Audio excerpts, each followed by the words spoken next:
That's not going to happen. Sorry, Tony. I can't bring myself to that. And we're live. I'm doing my jib jab. We haven't done it yet. No. Hey, man, what's going on? Not a mucho. Just We're both showing up late. Yeah, we were just squeaking under the radar here. My bench is a disaster.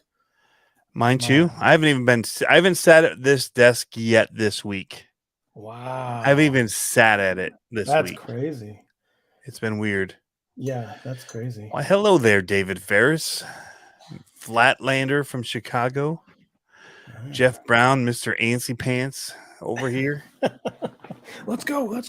XJ Sport, never going to give you up. Nope, Alex is in the house. Down. Alex was over here the other day showing me how much I destroyed my Raminator. Yes. I watched the video and I was like, wow.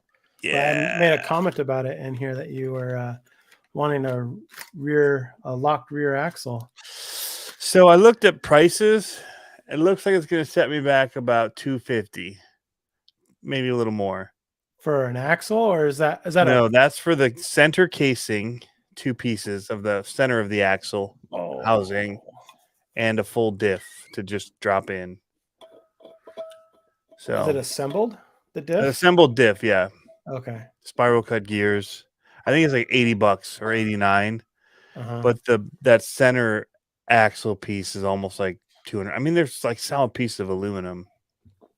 Yeah. I don't remember the exact price. The whole rear axle was $600. I'm like, well, how much does it cost to put one together? Yeah. The parts that I need. That was a little more than I was hoping to pay. Yeah. So. Ouch. Yeah, that's an expensive. Every now and then you get one of those breaks where you're just like, all right, so it's $169 for the main axle housing, and then it's $84.99. So yeah, about $250. Yeah. Ouch. I mean, it's not the worst thing in the world for the amount of use I've had out of it so far. And when I usually run it, I run it for a long time because it's gas. So yeah, how do your, not to like bring it into like YouTube style, but how do your YouTube videos do when you have that? They do pretty good. Yeah. Yeah. Well, it's worth it then. It's a tool, right? Right. It's good. I didn't spend $250, but I got some of the wheels I've wanted. These wheels are all brass, and they're going to replace these all brass wheels, which isn't very bright in here. I turned it down. Oh, the NHX? Yep. And then these wheels are going on my son's ride. And then I've got to figure out, I should have bought the set of wheels that you had that weren't all fancy heavy like this for my stepdad's truck. But yeah, I didn't think about that at the time because he needs wheels for this. So got some axles for it. We're going to throw some gold hippos at it. Nice. And got the baby Goliath for it. Nice. So he should be set up pretty good. I thought I do remember that order coming through, actually. Yeah. They ship pretty quick to Washington, though. I'm shocked. Dude, yeah. For USPS? When did I order way faster than it went to Jeff Walter, who I could have like thrown it. Like I could have thrown it, picked it up, all the way to his house faster than they got it to his house. They went like to Cleveland and it's right there. It's 45 minutes for me, and you took it all over the US before you dropped it to him. What's going on, Jeff Walter? Yeah, David Ferris was giving me some grief earlier, and he said that's the one I commented on or about the diff. Yep. I was trying to weld the diff on his Raminator. Nah, that's way cleaner than anything I've ever welded. That was clean. That's funny. My welds are all burnt and charred, and there's splatter everywhere. That was That was some primo aluminum welding right there. It was fusion welding. Fusion. That's what I put on the thumbnail. Learn how to fusion weld or friction weld. That's what it was. David Ferris is asking about debating putting some brass wheels on his hard body Co FJ build. I don't know how heavy those bodies are, but I would assume that they're heavier, and any weight as low as you could go would probably help. I've had a heavy body before on these 24 scales, and yeah, the more weight at the bottom, the better for that. Yeah. So I would highly suggest going with the brass wheels. They make such a big difference, I think. Yeah. Huge difference. Yeah. Huge difference. Kagan says, Green Frog RC, they say sitting is the new smoking, so maybe it's good you've missed the bench time. This isn't even like a work bench. This is like my office desk. Yeah. Kind of. I have a Fiskar cutting mat on it because I do work here sometimes. I try not to as much anymore. Yeah. Now that I have the area right over there, my shipping area and workbench. But I try to make this more computer stuff. But after this last trip, my mother-in-law's mother, so my great mother-in-law, great grandmother-in-law, grandmother-in-law, I guess, passed away this past week. So my in-laws who stay with us or live with us are gone. So I've been doing a lot of homeschooling this week for the kids, which has been. My youngest son just needs somebody to sit on him and just be like, keep working, keep working, keep working. That's not working. Focus, focus. Yeah. And so, and he calls me out if I have my phone or whatever out, like, because he'll go without working for a while and be like, I'm like, why haven't you done anything? They're like, well, you've been on your phone. It's like, yeah, but you could have been doing stuff. So I have like no phone out, no computer. I'm just like sitting there looking at him. Like, I know that. I know. Keep going. You got this. You're sick. It's 2 hours later, 6 sentences. Good job, bro. Like we'll get through this paragraph by the end of the day. It's good. But I sit with my kids and do vocab and math with them, and I'm like, same thing. I'm just like. So we always did public school. I mean, it was awesome. And then COVID hit, and then we moved to Michigan, and we moved right after the school year started. And it was like, it kind of sucks to get in. Yeah. Plus, there's like all the mask stuff all day long. And I'm like, man, that'd be brutal. Like, they already complain if they have to wear it for over like a couple hours. I'm like, all day, every day. I'm like, I can't do that. Right. So we'd already figured out how to do it for when they were home. Like we bailed on the school during their what they said was education over a computer. It was the worst. Yeah. And we're like, we can do this way better in way less time. So we bailed on it and we did it, and it worked good.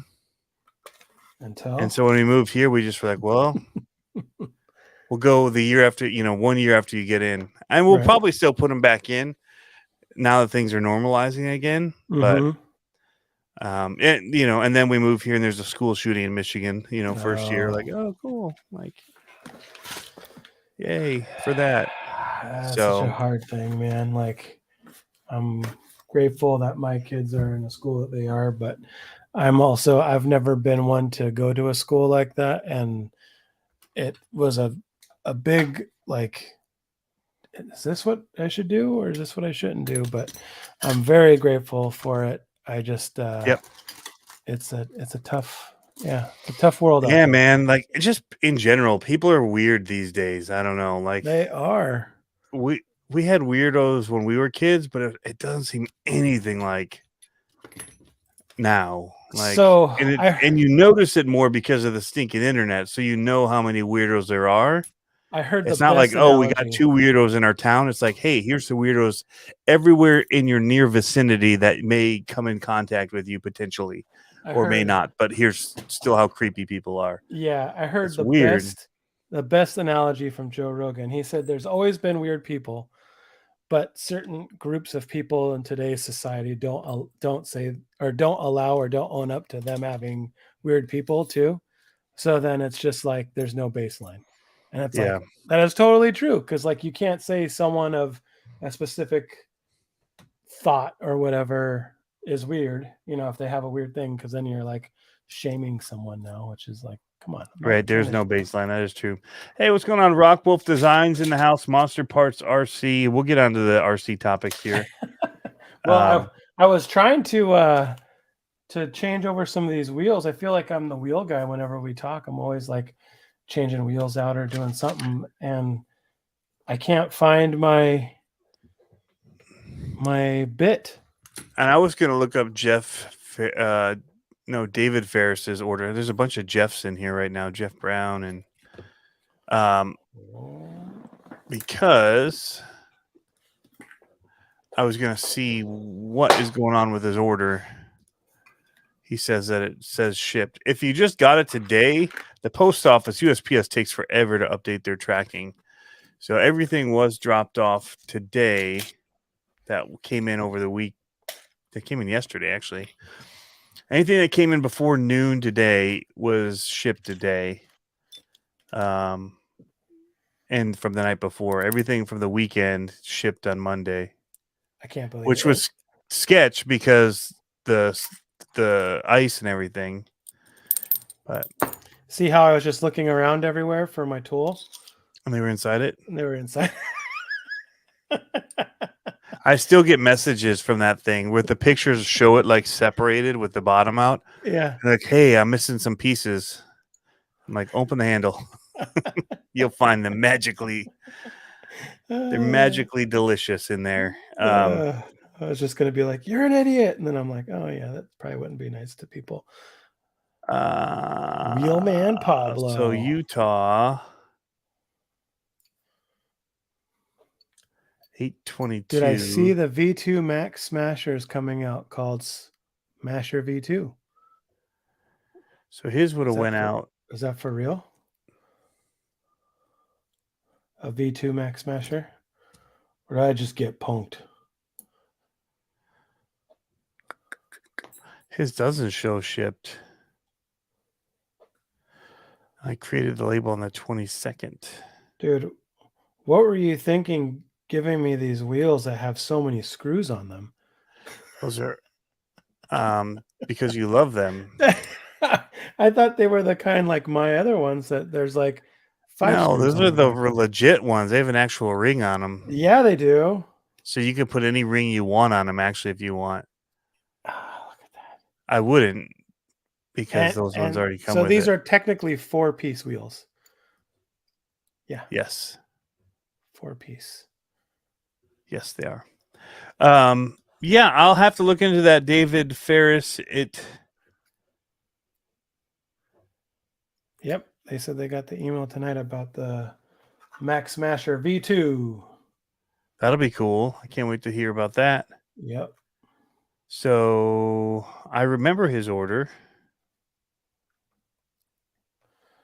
So what all was on the plate tonight before we start going into order status? We were going to talk about some course. Yeah, your course. Let's talk about your course first, because you're working outside. Yeah, it's cold out here. I know, you're crazy. You're like, what a winter project to tackle. I'm going to go out and be outside. Oh, I guess I haven't posted the video yet. I did a time lapse of it, and my son's like in a parka, and I started out with a sweatshirt and a coat on, and I peeled the coat off, and he's like in a parka, and it was literally about to start snowing. Like, it was brutal. But yeah, so every year I reset the course, right? And I change up the racetrack and kind of have different configurations and play around. So I should say I do it twice a year, generally once a year in the fall, and we switch it up for monster trucks. And then once a year in the spring, and we switch it up for like racing and crawl, and not necessarily crawling, but just like racing and bashing kind of stuff. So I decided I'm going all in this year, and I'm going to set it up with something that's probably more permanent, and make it like a testing ground. That's like people can see the same lines and the same truck and maybe I'll make little dollhouse signs that call out what the lines are and the paths are, and then we'll run it. But then that way, what I want to do is I want to do I have a lot of fun doing it, and they seem to do well on the tubes. Is the micro comp stuff where it's like I just have a small little competition between me and my son, or me and my stepdad, or get my neighbor over here, and we just run some gates or play follow the leader and try not to fall over. And I think I'm going to just do that in the backyard along with some of the racing. But we are theming it as like an Area 51 theme. So it should be pretty cool with a lot of lights and a UFO and all that kind of thing. But yeah, dude, I was like hardcore deep in the project this last weekend. We haven't had nice weather, and it was too cold to go on a hike. So I decided that I was just going to tear it up, and we tore it all up, like all 20 something cinder blocks filled with dirt and soaking wet, and laid out the new track. I started putting down the jumps, and yeah, I'm pumped for it. And so the rock sections now that we're going to have on the infield are going to be a little bit more consistent, meaning I'm going to put a lot of like concrete down, skim coat concrete, so that, and with rocks in there, but I can cover it in dirt so that it holds up really well. Monster Parts, I'm up in the Northwest in Washington State. Tony's somewhere in the mitten. I'm in the cold place. We're getting snow right now. Yeah, we had snow this morning too.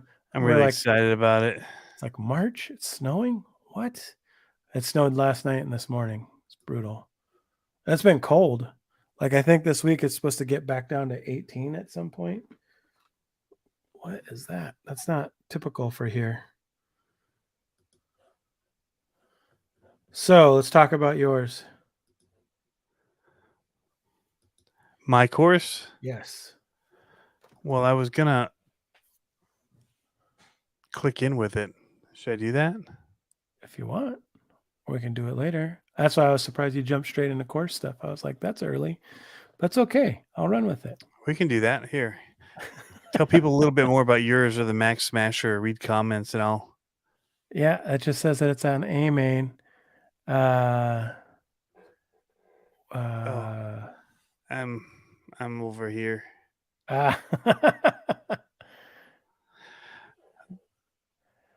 Yeah, my course. So that's the thing. I have buddies that are like, I want to come run on the course, and it's like it's not as big as it looks on camera. Like it's all camera tricks. It's like I think it's like 40 feet long, 20 feet wide, something like that. So yeah. David Ferris' brother lives in Olympia. I can't figure out why David Ferris's stuff isn't showing up. Like I'm looking at ones around him and they're showing shipped. Maybe it got stopped by customs. So I will just drop a new one in the mail because it sounds like it's lost. I mean, it doesn't even show it showing up there. He said normally they do like a receive, and the other stuff that shipped, some of them are already showing that they've arrived. So from that same day, he said he just ordered a Max Smasher. So I will get something more. I will duplicate that order, David. I will make a mental note of it. I'll leave it up here so I can see it. I'm looking up the new Max Smasher. Oh, so they're called the Smasher now. I think, people will say, oh, they dropped it, whatever. I think they kind of got into trouble for one having a Max blue Max monster truck. They probably got slapped more than the Bigfoot or the Ford lookalike. I'm guessing the Max is what got slapped because that name, you cannot use that name. Because what was the one that was that the fifth scale parts were something Max out of England for the Primal. Oh yeah, called RC Max maybe. Anyway, they had to change your name now. It's like Taylor RC. It's like totally different. Like, so yeah. David Ferris goes, never admit to that, Pablo. Give it another week, Tony. It may show up. No rush. It makes me freaked out that it doesn't even show. I've had a couple of times where my kids have helped me, and I'll find one like under my truck seat in the back of the truck or whatever, and I'm like, guys, or they'll somehow knock it off the seat into like the door, like out of the box somehow, and it's like in the little plastic cup holder on the side of the door. Yeah, like, guys, come on. I never have problems when it's just me doing this. That's the truth. Yeah, that's the truth. You're killing me, Smalls. But I don't think, because that was the 22nd, so Monday would have been 22nd. That'd have been last week. So I'd have been back already. Well, no, I'm on the wrong calendar day. What are you talking about? Yeah, so that's like the middle of the week. So I'd have shipped that out on. I was back from USTE well back, and everything was going out on time. So yeah, the fact that isn't showing up, that's weird, David. So thanks for mentioning it. I'll get it right. You know what? I think I can't tell. Which one's heavier? Have you measured the difference? Of the NHX ones? No, probably with all the screws on that one, it's probably heavier. Well, I was going to keep the rings because I have cheater rings on my NHX ones? Yeah. Yep. It's already pretty heavy, though. I was shocked. Yeah. Like, these bags are not light.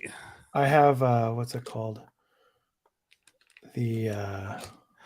On the site, it shows how much they weigh. I put them on my scale. Yeah. I can't remember. There's too many stinking numbers to remember these days. They are, for all four with the screws, 140 grams. Nice. They're pretty close in weight, but the rings are different. That's the bummer. Because I was just going to switch my rings, the inner rings. Yep. I was going to switch those over, and it doesn't work. Yeah, Rockwell, if it doesn't matter if it's spelled with 2 X's because it's close enough and it's such a big name, and trying to associate with that, whether it has 1 X or 2, just the familiarity of the Max name with Traxxas at this point, like, it's too close. Why didn't you tell me these were going to be a complete pain in the ass to install, Tony? Dude, I put mine together so fast. Okay. They're quality screws too. Like, I used my driver and didn't break any off. Oh, you're a wild man. I know. It was a test because I was just waiting for all the emails to come in.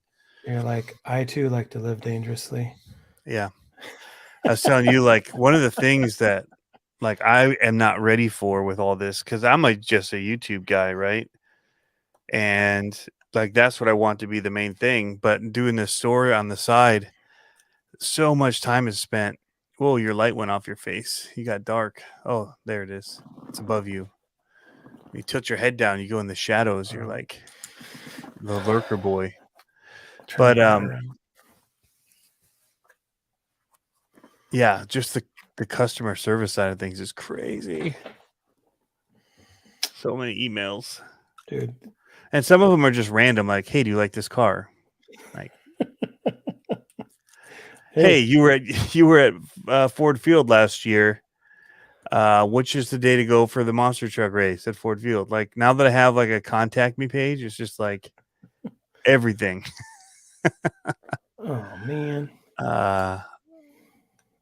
But and I answer. I mean, I can't find that Ford Field one, so I want to answer it for the guy, but I don't even know where. That's the other thing. There's like Instagram. I've got 3 different Facebook things that it could be in. It could be somewhere on YouTube. Could be on the video, I guess, on YouTube. That might be where it is, actually. But it felt like it was a messenger, but I can't find the email. Josh Martin, I bet the one on A-Main is still the Max Smasher because the new one is not out yet. It's getting built. It just says Smasher. Yeah. There are some upgrades to it. I did get an email. I looked for the email that you all got, and I did not find that email. I did find an email, however, from FMS about reviewing one of the new ones that was buried in all my emails from USTE. Were you like, as an RTR? And it will not have the name. It's just the name is Smasher. Master Blaster. They've got ball bearings going in it into the gearbox and axles. Yeah. No bushings? Come on.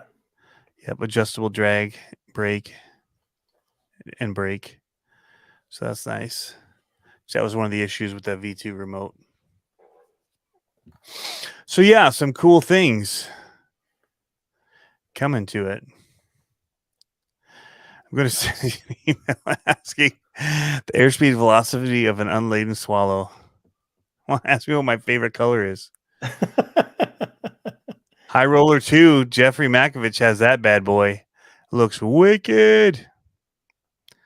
So they're doing a High Roller 2 monster truck.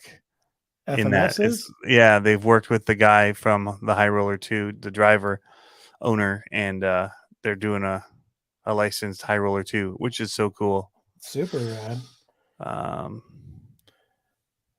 I have a feeling I may have problems with these tires, Tony. Yeah, African or European. Oh,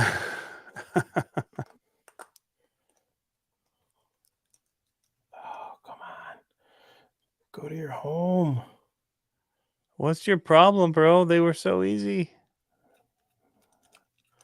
It's these tires are massive. And they don't. Josh, well, don't review the new one either, Tony. That'll be 2 times. Yeah, I got both the white and the blue one, but I bought them. I don't have to review them. I paid for them. Like I do it myself. Yeah. So there's no rush to do it. That's the thing. Like I got them in, and then there's this other stuff that came in. It's like, well, this has got to go first because this was sent to me, so it gets priority. True. And I'm trying to get away from that too much. So, and I'm trying to stick with my resolve of not buying everything new that comes out, which is really hard with that new Losi. Gosh, I want that. Yeah. So, man, it's a pretty sweet little ride, man. I keep looking at it. I'm like, they did so many things right with that, but I don't need it. Like it's not a must-have. I don't know if I was in your live or someone else's live, but I was talking about that, and it's one of those trucks that it's like it'd be so much fun, but it'd be like 10 times more fun if your friend had it. Oh yeah, if like 4 of your friends had it, it'd be wicked. They just go out somewhere and run them and race them. Just put down some cones and be like, let's do this. I don't have the patience for this tonight, Tony. What's wrong with it? Dude, I assembled mine for the photo in like 10 minutes. These tires are too wide. That's what's wrong with it. Because they're massive. I can get it. I'm just fighting. Oh, that's the one that you had all those trouble getting them mounted before. Huh? No. Nope. It's just the bead is it's just they're too wide. So I wonder how wide these other ones are. Racing case, yes. We're talking about the Losi RZR, the Razor, the Polaris. I did order the JRXT. I mean, that one was too cool and it's limited edition, so I can't sit and think about whether or not I want it. Well, I like that it's limited edition, but you can buy all the parts to make it. Yes. Bodies and all that. Yeah, you just won't have a stamped chassis. So they got replacement parts for it, so that's cool. If you're into chassis stuff. All right, so let me sign off for a second, and I'll sign back on with my phone back at my course, and we'll talk about that for a minute. Do it. So, what questions do you guys have? Did I just drop the lid again? Man, I'm having one of those nights. He can't wrench. I know. You're making my tool look bad. Speaking of, I got a sneak peek of the new RC car action. Are you in it? What's in it? I'm looking at it right now. Not Trophy Girls.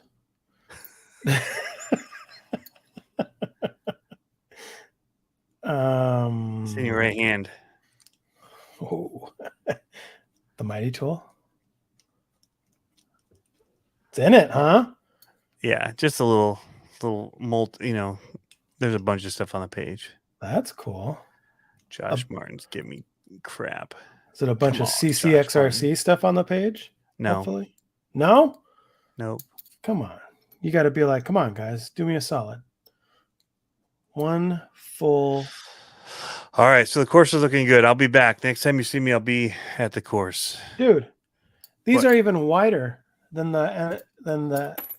And they still don't work? They still don't work. And they're even wider. What is my problem? I just don't think you know how to do a bead. He's like, I'm out. Okay, so when he gets back, or maybe I'll figure out while he's jabber-jawing about his little 24 skill thing, because he can't do the manpower to move real dirt. Let's do a poll. Let me put the light up. Can I bring the house lights up, please? Bring the house lights up. Okay. You still can't see that.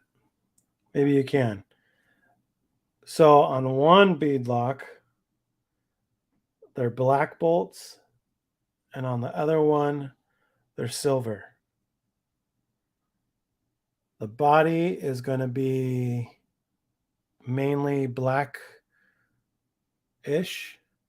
I'm doing that pearl color where it's like teal and green and purple with black back. So it's going to do all the floppy color stuff on the Phoenix body. So I'm trying to decide which one, black bolts or silver bolts. They're saying black bolts for the win. But as he's doing this, how do you do the poll, Tony? The poll? You have to do it from YouTube. You'd have to go to your YouTube page and do it. What? It's pretty lame. Come on. I probably can't even do it because, maybe I can. Because you can do it on your YouTube. Because now I'm over 1,000 followers now. Look at me. Moving on up, as they say. I got a whole bunch of Legos and stuff behind me. So I'm doing a poll for the black or the silver bolts. Did I show you those? Yes, the tires. Yes. Oh, the bolts. Yeah, I like the black from a distance. Yep. Agreed. So yeah. How do I get into my life, Tony? You just go to your own page and watch it on your stream. You could do it from there in the chat. Oh my goodness, I can hear myself over myself. You better mute your. Oh, you're on your headphones, so it don't matter. Just mute it on the YouTube page.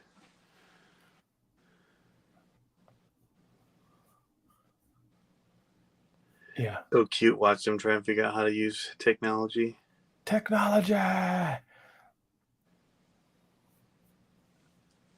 Okay, so you're going to have to talk me through this one more time.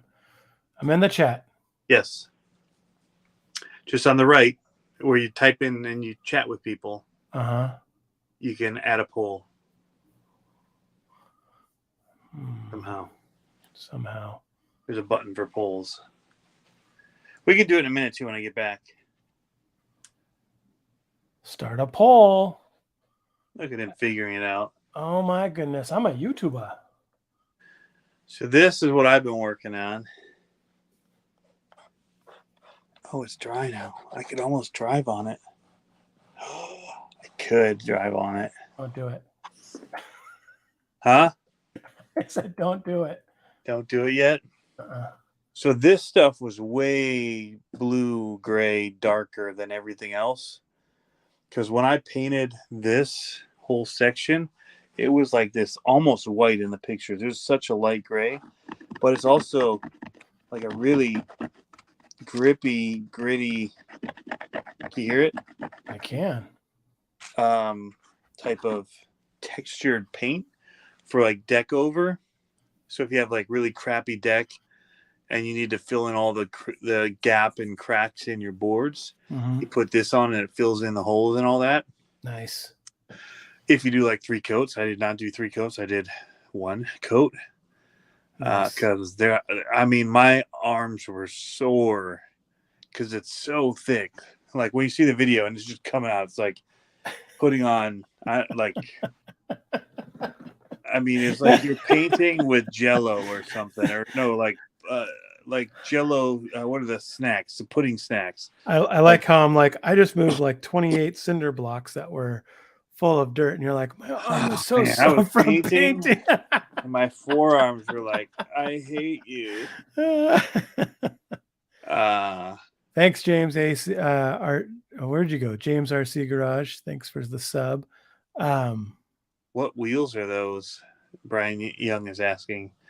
Those are your Spec RC wheels? Yep, Spec RC. Yes, sir. Yep. So you can see I painted the background. I saw Kagan was commenting earlier somewhere about it. But like when you have something in the foreground and it kind of focuses out in the back, it just gives texture and stuff to the background, which is pretty cool. Can I go full screen with you? Sure. Okay. There you go. And I wasn't super careful with this because I don't really plan to keep it. My goal is to actually do dirt and rock in here. I may leave elements of it. Like I might leave this corner piece and then build dirt up to it. Because it's got some pretty cool different angles here. Like we did some where we came across this even. And so, some people, I saw a comment where somebody was saying, looks like it'd be fun if you were drunk, but what? Not so much if you weren't. Like it'd be too easy, basically. No way. But again, it's like I built it so that you could run, my kids and their friends could run there. If their friends only have a stock truck, I want them to be able to tackle most of it, right? Right. Not necessarily all of it, but most spots. And then for the rest of us, you put gates down and you make really hard lines that are going to force you across really weird angled terrains and all that. But, right. Or spanning different things. So you could make it tricky just by where you place your gates. And so that's how it's set up. Like, you could do one where this hill climb isn't that hard, but if you put one of the gates over on this side of this bump, it's going to jack you up, Oh, for sure. That's kind of the way I was thinking about things when I was building it. But yeah, and I put some actual real rocks, I think, in some of the spots too. I think I left some openings here. And then get filled with the little BBs like Jeff has at his shop, the airsoft pellets. I wish I'd have done this bigger in hindsight. It felt big until you started. When you actually put the BBs in, if you go too high, they come out too easy. So I wish I'd have made it a lot longer, but I can always take this out and just put it in another piece. So it's not the end of the world. Or I can take it out and put all rocks there if I'm bored. Like that's kind of a gimmicky thing. Yeah, I'm not a big fan of it. They had it at the one that I went and did that video at before, and it's kind of cool, but it just seems like it'd be a hassle keeping it clean. One of the things that I was going to mention that I saw, I went to a pet shop on a field trip with my kids' school today, and they had those rocks that were for like terrariums that were like lightweight rocks. Yep. And it's like, yeah, you have to buy those or going and getting rocks, but they were lightweight and they seemed to work really well. Here, I'm answering a question really quick. So the website I just put on the comments, it's Motorworks Racing. That's where you can get the aftermarket rings for the Spec RC wheels. They're pretty, I don't think they have any crazy designs, but Spec RC, you can get them if you get the wheels, you get them as an upgrade, and they have like a little bit more faceting to them. Carry on, Tony. Carry on. These are what the kids use as gate markers. Thumbtacks in here. I was thinking about making something that would stick out of those because they don't really do much damage. Right. But I think I was thinking about putting like 2 pieces here as well to have like a climb, like a couple sticks or something. You should just do a real little like twine suspension bridge, like something just like a climb kind of a thing that they have to do. Yeah. But the other thing is like here, that's the goal with this area is to have a bridge that goes across here plus and under. But it's all movable, so nothing is super. I mean, again, all this can be pulled out. If I don't want this piece here, I could move it there and bring that one over here. That's the nice thing about that little truss bridge that you got that I did a long time ago for JJ Customs. That one you can just move wherever you want. So I was actually looking at putting that off of here to here. Oh, there you go. Kind of out of this, because that thing does really jack you up. If you're not paying attention, you think it's easy. It just sucks your tires in. Suck your tire in. Yeah. Jacked up. I know. It's like, oh no. But that was also a thought here, but it's going to be, I looked at it, it's too long for this area, but I thought it'd be perfect over here. So, yeah, I mean, this piece I flipped. It wasn't originally this way. I had this opening over here, but it made it difficult with this wall, which was good. Right. But another cool thing was you can ride kind of across this with your wheels. Yep. But it felt like having this drop off would make it even more difficult to get into that. Yeah. So I moved that, but it looks good all painted. So I mean, it's this spray paint like stuff really is grippy, and it's if you give it time. I mean, I'm going in with my nails, and they're not like really popping off that much. Is that I have much nail, but is that the drywall texture stuff? Well, I did that too, but like that's all in here. It's really kind of lumpy. It's even more texture to grip onto, like ledges that pop off. Right. It's all throughout here. It kind of chunked up on here, like here. You can see it actually gives more grip than just this is very little. This is almost like sand texture. But in here, that's all as well. There's a bunch of that spray, or you can see it here. There's a lot of texture. That's definitely the look I want to go for my outdoor area, like with embedding real rocks in there. But I just want to do like a thin layer of concrete. You know what I mean? So it looks like I just put paper over it. And I was actually thinking about doing that in some of the areas using like window screen. Yep. So I can, it's a little stronger, but I could put the concrete on it and it'll be just fine. So there's going to be some wood stuff going in here. We got stone. I just bought some small rock from the fish area, just really, really small stuff that I'm just going to kind of put into these corners here, whatever. Just have it so your tires will kind of get in it. It'll scale up. Plus in some of the gaps, whatever. I can always vacuum it out if I don't want it later. It wasn't expensive. But the difference in it just being one solid color to this is night and day in the look of it overall. Oh, for sure. For having texture. And most of it, and I didn't want to do it again, but I spray painted in here because I wasn't getting this out. I took all these ones outside and did them. And actually, this stuff doesn't smell that bad. This stone texture stuff, and it really does come out like this. People think that that's just like exaggerated on the case. It really comes out like that, and it's really chunky. And it was nice because if I hit with too much black, I would just come back and lighten it with that, and then I'd go back. And I was just misting the black, trying to just get it to catch in little spots, so that it would give it like dimension.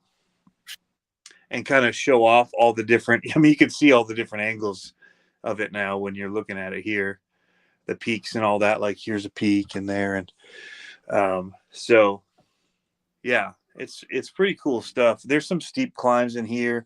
This sidewall's a beast to try and get up over on this one. Yeah, it should offer hours and hours and hours of fun.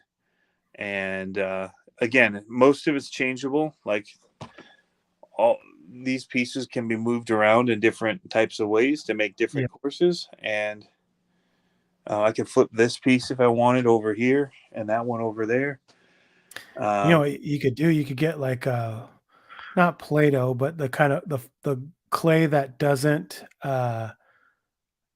like get hard, but it's not sticky. You can get blue stuff like that and make a river that runs through it on your seams. That way those seams go away. Yeah. Then you can just peel it right back up. You mean in here, like these gaps here? Yeah, like yeah. I was even just thinking putting some big rocks on actual. Real for stuff. Sure. Yeah, for sure. But I also got they make that the textured who was it? Upper left RC. Dustin was talking about. So I bought some of that stuff to put on. Like I need to coat it here because I want to raise this up a little bit. So it's, the BBs really come out here, but if I can just lift that a little bit without having to repaint, would be awesome. Yep. So I'm thinking about doing that there. Or make like a V wedge at the top there, so it gains a little elevation, but you have to go through the, like a gatekeeper kind of a thing. Yeah. So do something. I mean, that stuff should build on there all right. But yeah, again, all this stuff. The second you put gates on, some of this stuff becomes pretty technical. Mm-hmm. Otherwise, it's pretty easy. This side hill is a nightmare for just about anything, except for like a super comped out truck. Right. And even then, if you don't hit it just right, your wheel slides off here and you're gone because you got to like side hill this like at an angle. Those look like mushrooms. That's awesome. This whatever the foam is. No, the tan foam poking through. Is that what that is? These are rocks. Oh, they look like mushrooms on the they're screen. Actual real rocks that were glued on a long time ago in wood pieces. Cool. And then we have this stuff, which looked awesome for a while. And then when we moved it to the basement here, it started dying and losing its color. It's starting to get the green back again, though. Yeah. The problem is, though, it comes off like it's glued on there. And it gets wrapped around your wheels. So as it comes off, we're not putting more on. That. It looks cool and mossy, and I think it looks great. It looks great. It has cool texture to it, but it sucks when it gets wrapped around your wheels. So yeah. But this whole part here is the sketch part. Yeah. That's what I always test everything on to see if it can make that. And if you don't have some weight down low to keep you planted up that, it's really tricky. Now, so the thing is that FCX24 made it. Really? It made me think that thing was going to be awesome, and then it just wasn't for me. Some people love it more than me. Yeah. Some people really love it. I think it's a cool truck. But when we run it up where we run everything else, it takes a lot of work. Yeah. And so do the SCX24s. Granted, they do. I know how to work on them, so it seems easy. Where the SCX24 not having overdrive in the steering and then being wider, it's just a little trickier to get them to work for what we're doing. But yeah, so I'll get some real sticks in here, make some bridges. I'm actually thinking I got all my junk on the floor still here, but those new bridges that they're doing, those Tibet bridges, I think would actually work from here to here. The suspension bridge that Toys WD sells, I think based on what they had at USTE, I bet I could put one here and run it all the way across to there. That's a long bridge. Cool. It would be a really fun kind of. But then the problem is, if you did that though, you can't get in and reach the rest of your stuff. Right. Which we barely did a step in. I don't know why we even did it, but just gives a little bit more room, I guess, a square here. Yeah. No, it's cool. I could have gone further, but I didn't want the room to feel cramped if we had a bunch of people standing here. Yeah. So it just would narrow everything up.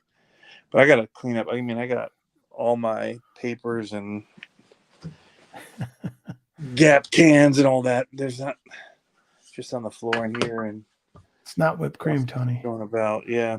But this stuff was really cool. It takes a while to dry. Yeah.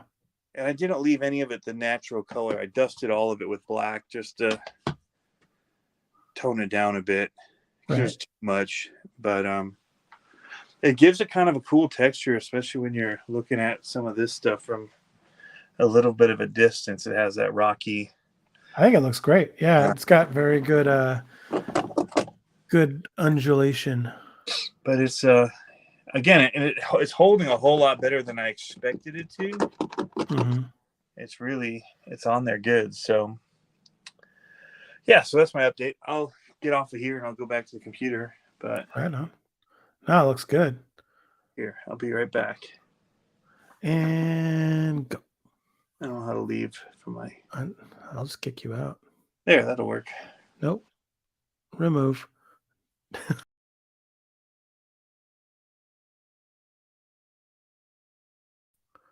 I'm back. There we go. All right. So now I kicked out Tony until he comes back. That's awesome. I'm excited because on my course I'm going to be doing I was going to say second level would really help out when his spot. He could definitely do some bridges on the second level. On my track on the back for me, I'm going to keep it mainly outdoor stuff. So I'm hoping on doing a whole like 2 sections just for small scale.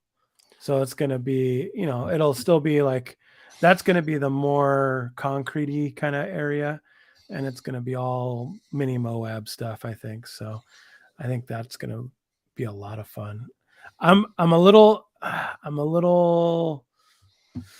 unsure of how my setup is right now. So I posted a picture on Instagram, I think. Oh, maybe I didn't post it yet of the progress, but so I have a jump that jumps the track and then a jump that goes over a double. And I don't know the spacing I should do on my double because generally we're running slashes. And the double, the way I have it, it's 2 ledge jumps. So it's a jump like this and it's straight down, but in between the 2 jumps, I'm doing a rock garden to go from infield to infield space. So I can do like some light U4 stuff and all that kind of stuff, but you're jumping the rock garden. So I have it at 6 feet, and 6 feet doesn't seem like that far, but it's not that far if you got a good run at it, right? With like a slash. Right.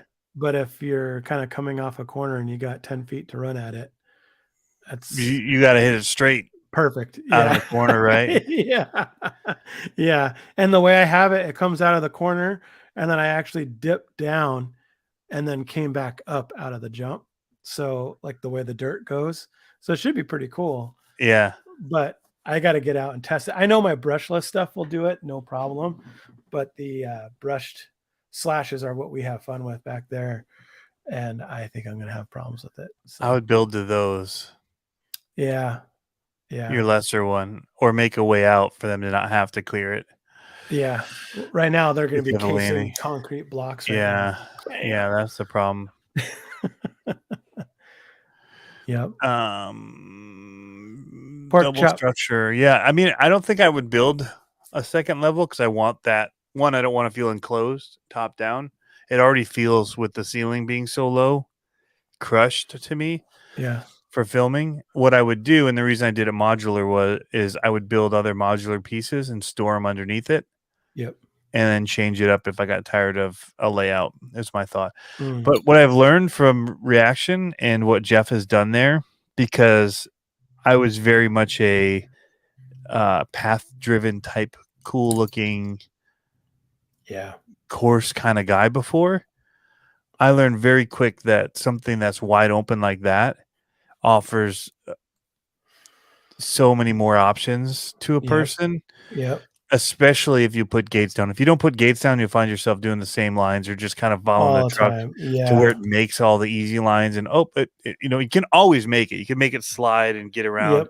Yep. But the second you force yourself to go gate to gate to gate and like turn to hit patterns and all that, that's when everything changes and it's like having a whole new course again. So that was one of the things I learned. And that's why the mountain I didn't make too crazy either, because it just opens up so many, whether you have to try and walk your front steering to kind of, it might even be just doing one gate here and one next to it. You got to just kind of somehow get back around and go down through the other gate with very little space, but using the hill to kind of help steering walk it or different things. So that's, I think between that and having other people, like I said, especially the one with the beads in it is probably one I'll take out.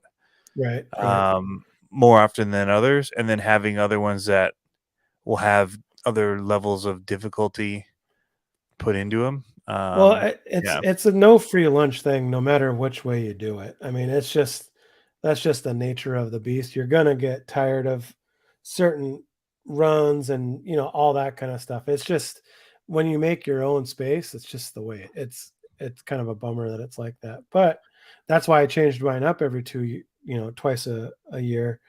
The problem is though is that you kind of get tired of changing it up every 2 years. And then for me, I'm trying to be consistent with making videos or the And if you want to show change of something that you've had, it's hard if you've changed the course.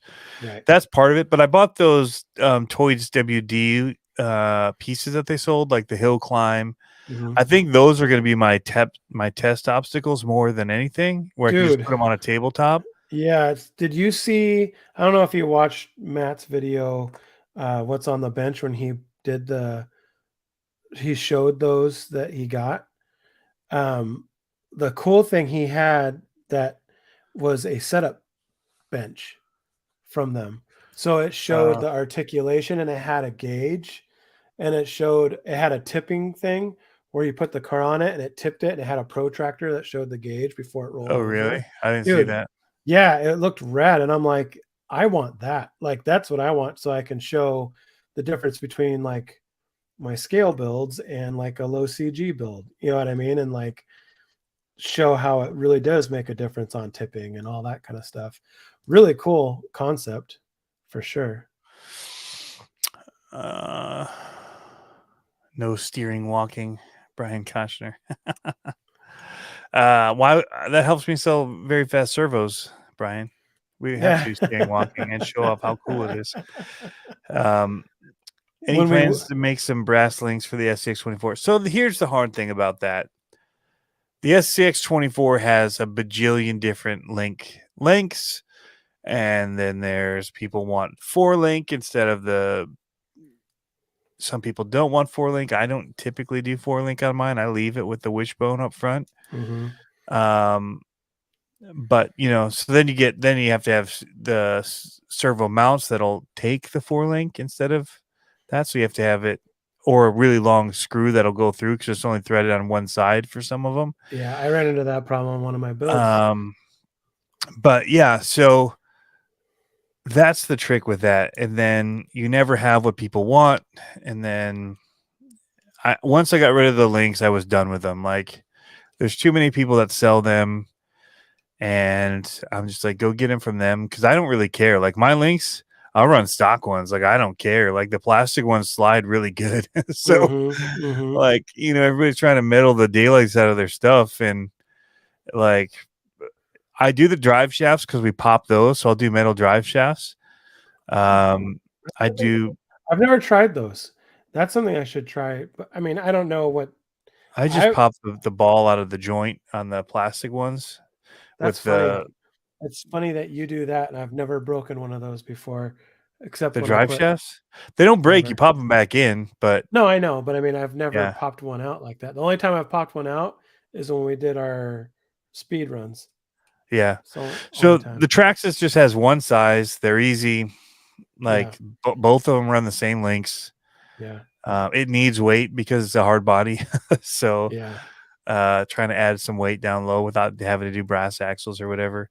But yeah, I mean, I've looked at them but what I would want them to be is deadbolt rear, C10 front. That's that's like my winning combination. Well, I think if you could do that, just do that and just say, this is my setup, the CCX or C setup, and just call it that. Yeah. And then that's all you sell. So I run on all my trucks that I build. That's what I run as a C10. And I tried to have them make drive shafts with that. And they're like, well, they don't make the, what one don't they make? They don't make the deadbolt length rear anymore. They do the Gladiator one on them. It's just really weird. Well, doesn't the Gladiator to find the companies and then be like, no, here's the size I need. They're like, well, we don't make those. I'm like, oh yeah, because when you buy the axial replacement ones, they come with the 2 females or the 2 males, whatever. But they're not the heavy metal ones or anything like that. Yeah. But so it's just like some of that stuff. I'm like, all right, well, we'll deal. I have another company that I'm testing the length on them because it's so hard. And the communication thing's really tricky at times. And I'm like, here's what I need made: this length to this length, rear, this length to this length, front. And they sent me. So basically, they sent me 2 sets of Gladiator links. Because they're like, oh well, we don't make them in that length, and so we changed it. I'm like, so you basically, I bought 200 Gladiator drive shafts, and now you gave me 200 more Gladiator drive shafts, which were supposed to be the C10 front and then the shorter rear. And honestly, you can run them because the Gladiator one still works, but under full compression, it just hits like they meet instead of having a gap. So you might lose the littlest bit of articulation if you go straight down, which you almost never are doing that compression to that, but whatever. I don't sell them as that. They all became Gladiator links, and I was like, well, or drive shafts. And I was like, thanks for nothing. Thanks for nothing. But yeah, I mean, it's crazy because you'll think you'll have stuff worked out. And that's why people are asking me about like when do you get more of the Traxxas steering, the aluminum mounts that I had made for the steering. I had to make sure that they actually did fit my Mighty Chihuahua because that's what I was having it made to fit. Like the Enduro ones and that don't.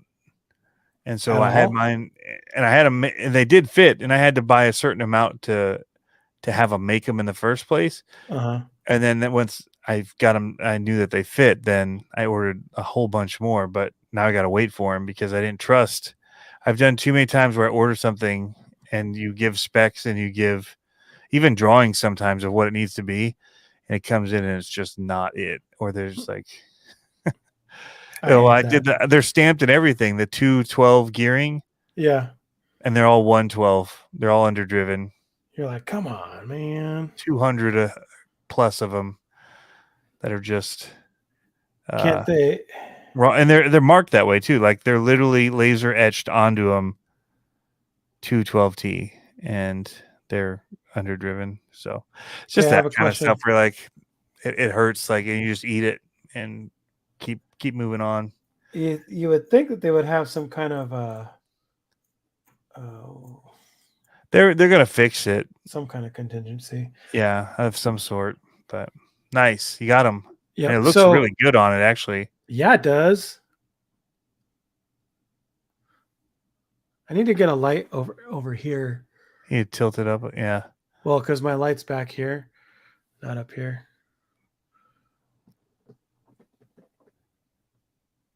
So the ones in the middle of the hub, you don't need. No, they're for looks. I put them in, but I just for the picture, I won't run them in because I like it better without them.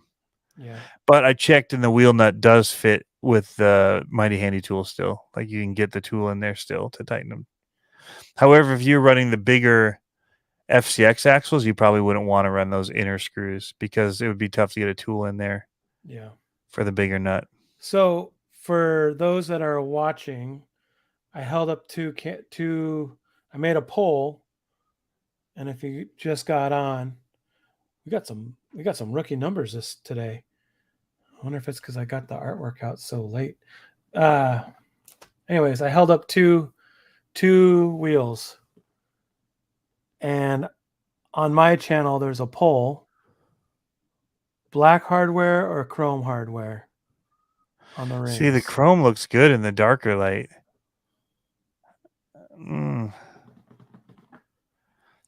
But back there in the light, from a distance, I like the black. Go vote on my channel, then hop back over if you want. Okay, I'll see you in a minute. No, not you. What a jerk. Gosh. You see I kicked you out earlier intentionally when you were kicking me out? Yeah, I was like, I was like, come on. Luckily I'm not semi-pro, and I'm like, I know what I'm doing. Every day I call you, Tony, something's going on StreamYard. I can't figure it out. I was gonna do a live. Oh my gosh, Black is winning 91%. That's all? To 9%. Yeah, but how many people have voted? Let's be honest. How many people are watching on my channel? 2? 11. Everybody go over to his channel and comment and watch. I'm just saying our numbers are down today, so it's gonna be. It is late. I have gotten comments down about by like how late 30%. we go. They're down by like 30%. I should talk to my wife about it. Who's on at 6 or at what time do you? If we went on even at 10, I bet we'd get a bunch more. What time is 10? 3 hours, so 7. 7 an hour o'clock before we go on. I should I talk used to to do 9, but that so would be 6 your time. That'd be tough. Well, I could. I mean, if we locked it in for doing an hour and a half show, I could do 6 o'clock. Okay, we could lock it in for that. Black and silver, every other one. Kagan says, no. I mean, you should try it. It's only 100 screws to test. Just do one of them. Do the silver one that people aren't voting on. Take out half of them and put in alternating. It's not going to work out right. There's going to be an uneven amount, Tony. Is there? Probably. Well, that would suck to do all that work. Well, you know what? I'm going to have to take them out anyway.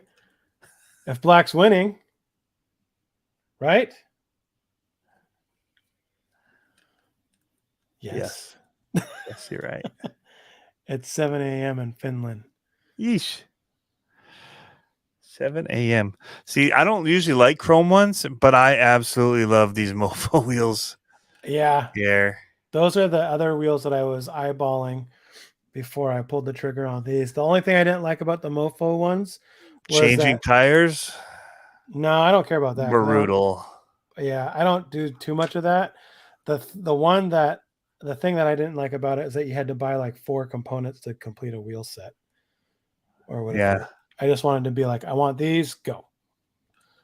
But Mark had some purple wheels on display there that were insane. I saw them on Instagram where they have the massive offset on them. Oh my gosh. Yeah, and they were backed with like carbon fiber or something like that. I saw those. I was wanting them. I like this is my purple one. I think I'm gonna go 4 steer for this one and bring it back for the 4 steer class. Yeah. It's not really super purpley. Oh, this is my son's. I forgot he stole my wheels. That's why it's not purple. It is not purple. It's red.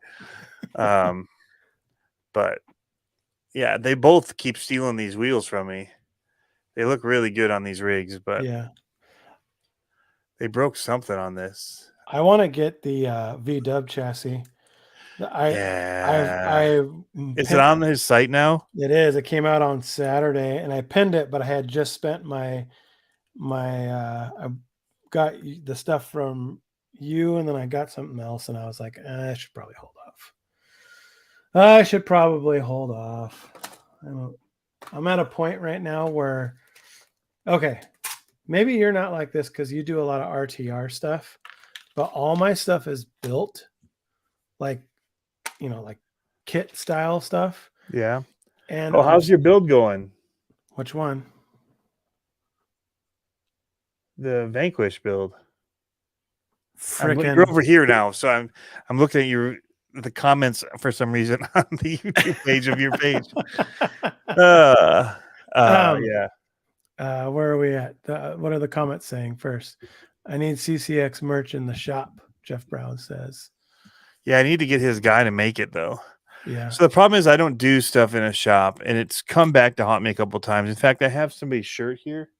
They ordered one from Teespring for their kid for Christmas, and it never showed up. Oh no! And he's reached out to him, hasn't. So I just bought it to send to him. Mm-hmm. Because I get all the stuff like, hey, it's not working. I have nothing to do with them other than I uploaded designs there. That's kind of the nice thing. Links across. Yeah. And you have to literally go through them, but they're hard to get a hold of, I guess, or whatever. Yeah. I don't know. I ordered that shirt a long time ago. I forgot. The other day I was thinking, oh shoot, I never ordered that shirt for that kid. Yeah. because it hadn't come in, and then it just showed up out of the blue. I never got an email. They used to send emails that stuff was shipping. I ordered a bunch of hats for myself because mine are so dirty, and I haven't heard anything about it. I ordered like 6 of them. I talked to that Mammoth guy. I need to send him an email. Okay. But he said that our heads, we'd be on like the 4th or 5th button still. Nice. On the hats. I like that. That's what I say. Yeah, so Jeff says he can help me out. So here's the thing. I don't want to stock shirts. I don't want to ship people's shirts. I don't want to have to heat press them when they order them. Like, that's why I'm not doing much of the vacuum forming. There's so much like to order stuff and to stop and then turn everything on to do it for that one shirt. It's like a pain in the butt. And then you have to, I don't have any 2X shirts, or I don't have any 3X shirts, or I don't have any kids small. Like everybody bought all these, or I've got 50 of this size still in that I bought and nobody ever got. So she's like, I mean, my dad owned a t-shirt company, and like, yeah, we just did. You guys order it and we'll make you 50 of them and you can take them and then you worry about them. Like, and that's basically what it would be like for me. Is I'd have to be that guy that orders a bunch of stuff just to have on hand in case somebody might buy it. And it's just like, not when Teespring can do it for, $25 one off. Yeah. Dude, that just the artwork, like to set up a screen would have cost $75 for that. Like you can't beat that. Well, not only that, but if you're designing in multicolor, that's where you get a huge gain. Multicolor dings you big time. Yeah. Like those King of RC shirts never would have been made. I don't like that. Why did you do that? I was going to say, whose idea was this? It's a terrible idea, whoever you were. It actually sounded like a great idea. I like the idea, Kagan. I did like the idea. Yeah. It'd have been cooler if it was like purple and silver, but the black is just either all or none. But if it had been like that same purple that's behind there, yeah. So, see, that's the ticket. The main reason is from a distance, there's a whole lot more going on with it. Like you see all those screws. Like you took the time to put those in. You want people to know the pain that you went through to put those wheels on there. I don't know. The forearm pump. Yes. So, Vanquish VP. Yes. Let's see it. I'm full screen you. I'm kind of in the or I'll limbo, go this way with you. Whatever. I'm kind of in the limbo mode on a couple of things. So I'm waiting on some parts for your car, not the ones that you ordered, but some metal stuff to start the welding part on it. Yeah. Guess what? You ordered 2.2 tires. He had 2 thumbs. This guy. Yep. So in the interim, this showed up on Friday, and I was like, hey, you know what? I got nothing better to do. So you know how you tell me, like, how do you build kits like that, like quick like that? So I worked on my track. I don't remember what else I did. And I helped my daughter do this big project. This is my first VP build. Okay, so let me tell you about something, Tony. The axles go together like boom, fast. Have you built the full Phoenix before? Actually, I didn't have portals either. Well, I didn't have to do the transmission. Okay. I built the rest of it kind of, except I put in a better battery tray. So let me tell you something. How would I say this? This was a very pleasurable build. I really, I was trying to, like, I mentioned it to Josh. I was like, dude, I really liked building this, like building the transmission. I don't know if it works yet because I haven't put any power to it, but putting it all together, it was like, it was meant to be. Well, and I felt like it was good that I I wouldn't recommend this for someone's first kit by any means. You could probably pull it off, but I wouldn't recommend it. But transmission has a lot going on. Well, and you have to be patient for this build. When you're building the transmission, there's parts that I was second guessing, and I started to look forward and backward on the manual just to kind of like be just to kind of make sure I didn't have to take it all apart. And it was good. It was like KLN asked me about, or I was talking to him about it. I said it was like playing Mario or Zelda for the first time, and you're getting to the next level, and you just want to keep on going, and you're like so happy that you have more to play.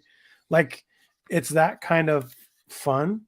But it's also the kit that never ends. So there's like two. Yeah, because then you got the body and a whole bunch of stuff. Yeah. Still. So there's two things that I would say, but the thing is, I haven't built those yet, so I can't really be critical about it. That's one of them. Is that it's kind of the kit that never ends, and the shock collars suck. Sorry, Harley. Just need more bearings. Yeah, no, the shock collars are plastic, and they didn't thread over the shock body like they would. I tried all. I mean, I know how to screw something on. I tried, backing it off. I tried flipping it over, all kinds of stuff. From the bottom side? No, they only go in from the top. They can't go from the bottom. And so trying to put it on, I was just fighting it. And they kept Are those the same shocks? They kind of be the same shocks as mine. I had no issue. Mine did not want to thread. Huh. Like all of them. The only thing I complained about was the Eclipse. Oh. So I made a video. Did you lose one? Almost. But I made a video because I was like, it was one of those moments. Oh, wait. Before you go on, this was a very first round. This was ordered the day they were announced. It's just an old kit. There was an issue with the first run of shock collars. Ah, okay. So I ordered that Phoenix the day it came out. So yes, those are old. Okay, well then that's the problem. That's the problem. So yeah, I was like, come on. Like it almost made me like want to just go out and buy the shock collars because they're aluminum. You can buy the aluminum ones. Okay, maybe. But yeah, it probably wouldn't hurt at this point if they're bad ones. Yeah. So Eclipse. Shop Mini says love a good build, Lego or RC. Dude, it was. They have good directions. Yeah. Even some of the Lego directions, like, where's that piece going exactly? Or you miss one because of the way that they draw it. Yeah. And you get to the end and you're like, oh no. Yeah. Well, and that's kind of what I was worried about on a couple parts of the transmission. Like the main shaft that holds the spur gear on, you put it on and it's got some play until you're like 3 more steps down the road. Yep. And I was like, I don't really like this. Like I wasn't confident about it. And then I was just like, I looked in the manual further down and I was like, I see where they're going. You're making me nervous with that cutting. Is that just like fidget spinning cutting? Or do you need to cut it? No, I'm about to show you the best hack in the world. Oh, okay. So I was building those E-clips and one popped away and I freaking hate it. And I was like, I hate this. I put the shock in and the E-clip and was using my pliers to do it, and it shot out and it got caught in the bag, and I just went down and did it again. All you use is the bag. Cut both ends of the bag open and you're never going to lose an E-clip ever again. Cue more music. That's actually very genius. Isn't it? I was like, why didn't I think about this years ago? Like it was so. You need to do a video on that. Like just straight up make a video. It can be a minute long, and just be like, I did. You can all thank me later. Yep. This is gonna save you so much pain in your life as an RC hobbyist. It was like E-clip tools suck. I know. I don't even know how to use it. I know. 1,000 IQ points. We should. Yeah, we're gonna sell e-clip bag. Yeah. Seriously, as soon as I did it, it was just like, like that meme or the animation where the guy's head just like it was like that out of bind body, like it was. But you need to do like a hello, fellow RC hobbyists. Have you ever lost an e-clip and like ping, ping, ping? No, do it without my glasses on and like composite eyeball falling out. Yeah. Like many of your brethren, I too have felt that pain. Mm-hmm. Therefore, I've devised Pablo's method to e-clip installation. I should sell them. I should sell them for $10 and call them my dime bags, and be like, "Hey, you can buy a dime bag all day." E-clip condoms. Keep the clip in. Yeah. Once Captain Hate Me says, "What about the ones flush to gears and the aluminum body, like the Raminator?" Oh, that's you. That's all you about grinding down your aluminum. Pablo's magic sack.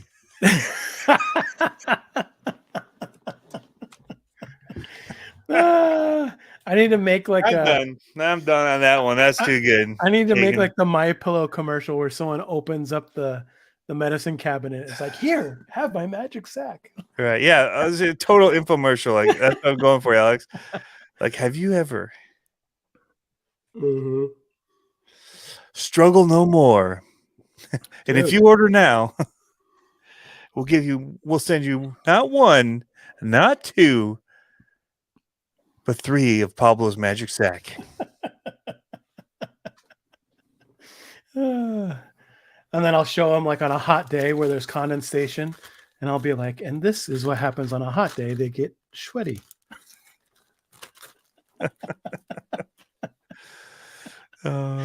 Yes. Yep. The clip catcher, the sack hack. So I have one of those e-clip tools, and I can use it to remove e-clips. Yeah. Really well. I cannot get it. I cannot get it to hold it and put the clip on. Yeah. I have a way easier time using needle nose pliers. Yep, that's all I do all the time. I put the clip on with a little bit of grease. I would say I use grease because it doesn't fly as far if it goes. Yeah. Yep. It's more when you take it off that it goes zinging. Mm-hmm. I find, and if I use that clip tool, it doesn't so much. But. Right. Yep. For sure. Now, and I ruined. Speaking of little things like that, remember my wife's Beats headphones? Yep. Have you hacked them? So I was getting the parts to fix it, and see what happened is that it turned into. It doesn't look good. No, they're like, hey, it's not as easy as it was thought of, and then you have to take it apart and unsolder it. So I got all this done, and I was like, okay, putting it back together, and there's a tiny, like the axle shaft pins for RCs. There was one like that, but like seriously 70% smaller, like almost like a watch band one, but smaller. Man. So I'm sitting here and I'm like pinching it hard with the tweezers, right? I'm like going for it, and then all of a sudden, ping, and it's like, was it like airplane where it's like choo, choo, choo, choo, like they're looking all over the place? I mean, I heard it bounce at least 6 times, and then I'm like, well, looks like all that work was for nothing. Yeah, that's a ruined pair of Beats Solos. Next time you have to pinch it that hard, do it in the sack. Why did I think about that? You're an idiot. There's so many things you said there. I don't even know how to unpack all of that. That's wow. Because there were some moments in there that I was just biting the tongue. But yeah, we were talking Vanquish. It's delightful. Speaking of Vanquish, Josh was talking today on Scale News about another Jeep. I think we talked about that the other day. The CJ7. Yep. Is a goner. That was on your Happy Gilmore. That's when the putt went all around. Yep. Oh yeah.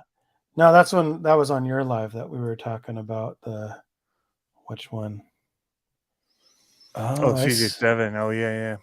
I see what you're talking about now with the nuts and the mighty handy tool. If it's 4 millimeters, still fit. It's not a 4 millimeter. E5. It's the big dog, the big brass one for the hub extensions. Yeah. So you didn't put those screws in, right? I did. You put those inner screws in? Yeah. Oh, I don't know if it's gonna fit, man. Fits beautifully. Really? Perfect. Beautiful. It even sits in the wheel. Which one? Wow. This one. How's the offset compared to the previous tire wheel? About the same? It's probably pretty close, yeah. Looks in more, actually. It does, but that's good for me. Well, that's because of the I think it's just because it's deceiving because of the ring. Oh, okay. Because I think the lip on these other ones kind of flare out. Oh, yeah. So, yep. Like a glove. Those are good, man, with those tires on. So I'm going to order up some of those little guy racing. Which ones? The new Swamp ones. Donkeys? I do like those. Not the trail ones. Trail ones are awesome, Tony. Those are the ones you guys all told me to get. Stop hating. All right? Come on. I can hate. No. I like their stuff. I think they've got some of the coolest stuff out. However, I didn't like those tires, and I cannot like those tires. Okay. Give me 5 seconds. I'm going to grab a different set of tires, and maybe that'll be a poll number 2 to get this interaction up. Because I'm pretty sure Black Screws won the race. The Trench Kings are the new ones? Yes. Those are the ones I want. Jeff, did you order Trench Kings? I can still hear you, actually. My cans are still on. But I don't know if I can reach these wheels. Did you get your Trench Kings in yet? Go, man, go. Oh, I thought you were talking to me. Also, I booked a campsite for Badlands just to be safe. I was looking at, there are very few Airbnbs still left, and they're very expensive. Really? Yeah. People are all about it like that there?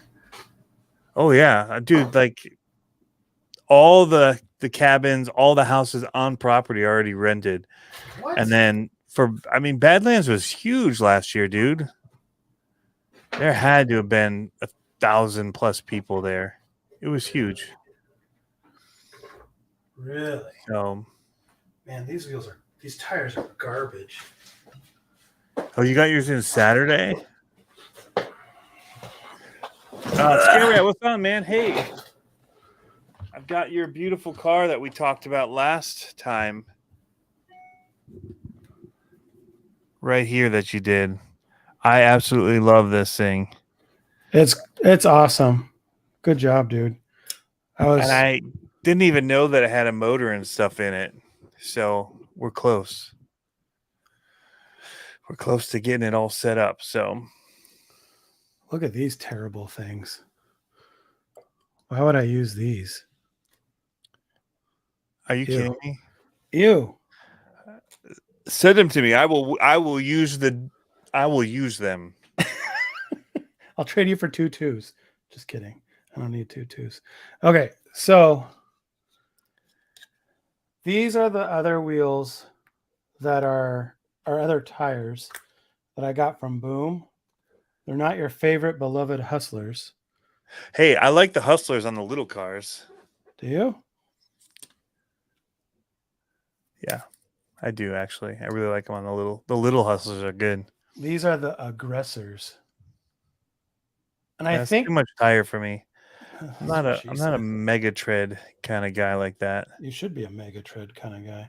Yeah, well. Okay, so here's the thing. These tires though are way smaller than the little guys. Yeah. And I don't know what tires to put on this truck. It'll be the brass wheels. Mm-hmm. But do I stay with the little guys? Like so? The little guy what? Trail Kings? Yeah. Or do I put these aggressor tires on, which are not as big? I'd put the RC four-wheel drive tires on. No. I think those are going to go on this. Oh, they're too tall for that. No, they're not, Tony. They might be. Whining. No, I designed this body for those. I'll show you. Yep. Both tires are junk? No, the RC four-wheel drive ones are good. They are terrible. Which tires are they? Scramblers? Yeah, those are the good ones. I just want to hear you say it. No. They're so good. They're so Everybody terrible. loves a good scrambler. No, they don't. If you get some flubber stuffers in there. Quite possibly the worst tire made. You don't even know what you're talking about. Trail Kings are the worst tire they made. The new stuff is way better, but I think they're awesome. Scramblers are money, dude. No, they're not bad. I will see for me, because I don't love the big knobby tire look. Yeah, you do. I don't. Other than these, I don't mind these, but these are definitely not as good as the Scramblers, in my opinion. What are those? These slingers? Are the mudslingers. Yeah. Too aggressive for my likings. Some people love it. I get it.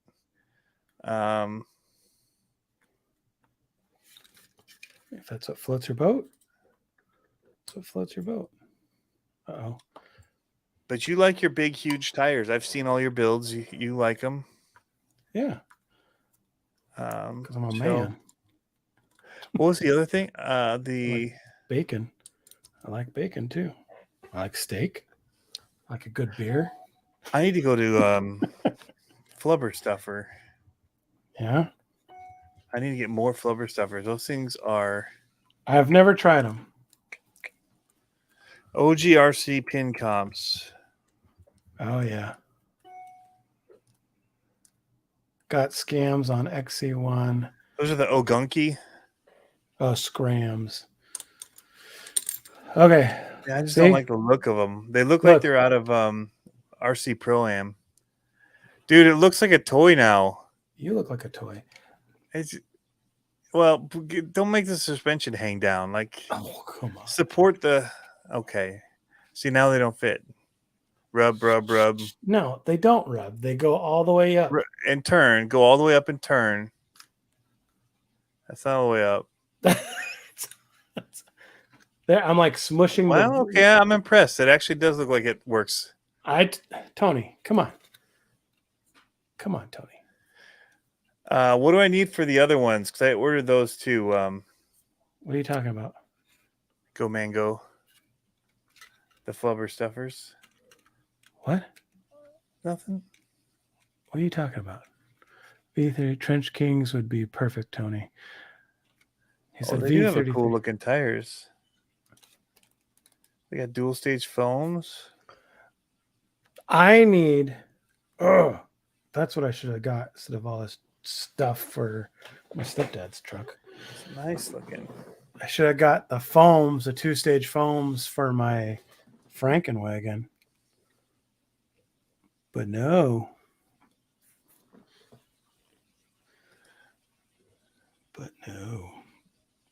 So, okay, so back to this.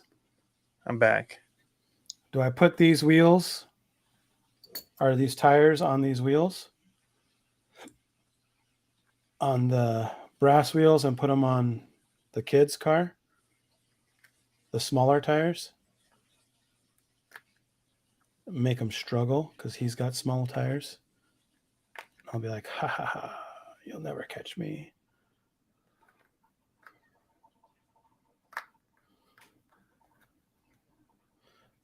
Okay, so one thing I gotta say about these Boom Racing tires, I'm also not a big fan of how aggressive this Aggressor tire is, but the lip for mounting it to a bead is glorious.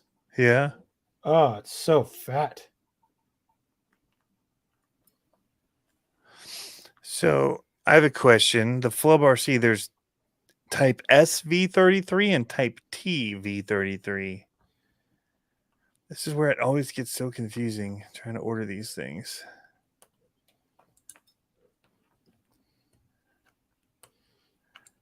V3 was originally for mudslingers. V3 will fit the scramblers. I think that the tire depends on what kind. If the wheel size, S or T, is like Injora or something else. So that's what this wheel would look like with that tire. Yeah, it looks pretty good. But it's small. It's pretty small in comparison.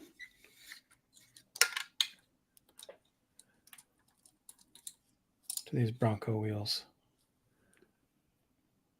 I'll show you. Or to the little guys.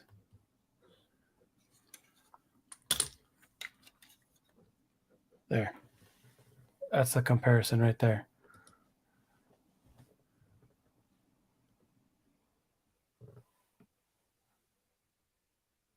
That looks good. I like the front one. For that truck, yeah. Think so? But you might have to do a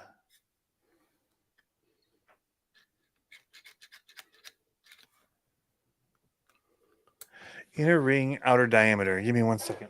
Oh my goodness. More realistic with the smaller tires. I know, but it's my son's truck. So we don't care about realism.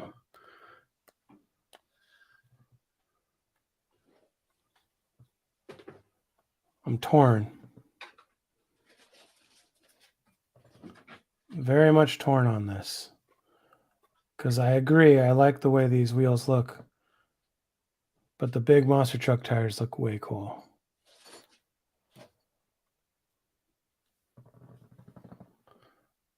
I know what I'll do.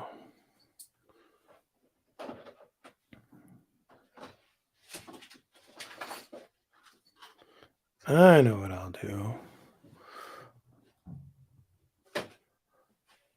Well, here's the thing about putting those on the coupe is that the coupe is my dad's, and I already got him a buttload of parts for it. So I got him a new motor, and I got him the Hippo axles for it. So I got to give my son's truck a little love too. I don't know where the Hippo axles went. Rear tire combo, Scott Long says, which are the bigger ones. I think so too.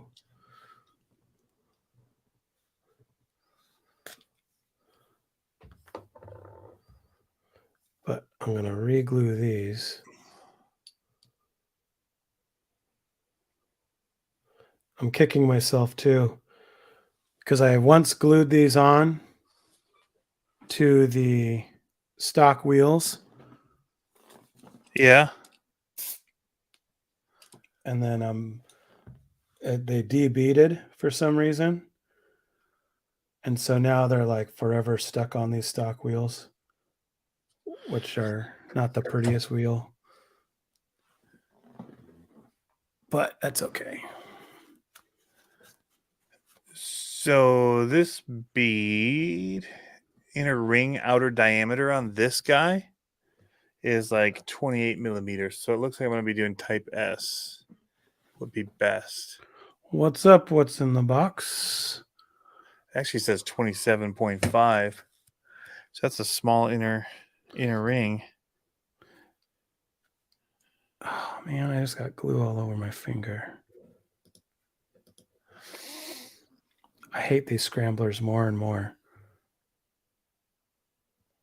They're just causing me problems left and right, Tony.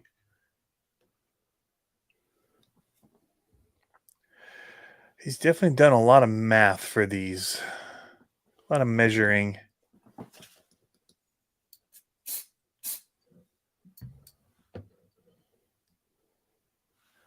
Hey, what's going on? Robert Pezza came over to YouTube. Yeah, these things are better than Facebook all day, more every people, day. Yeah. Running light tires today. are no bueno. Yeah. I know. Live and learn. It's Good a thing. crapshoot out there with all the new rims. Some of the new Endures are 31 millimeters. Dang.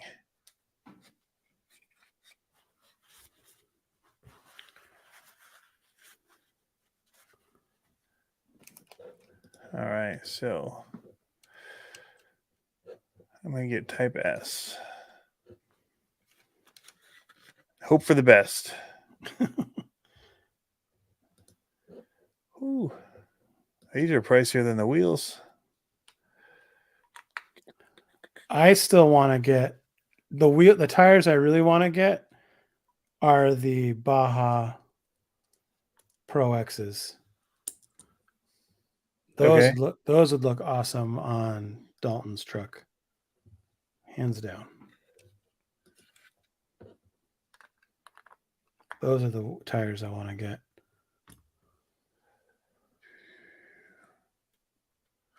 Why no 10th scale? Loki the cat. We were talking about 10th scale earlier and 1/5 scale. Yep.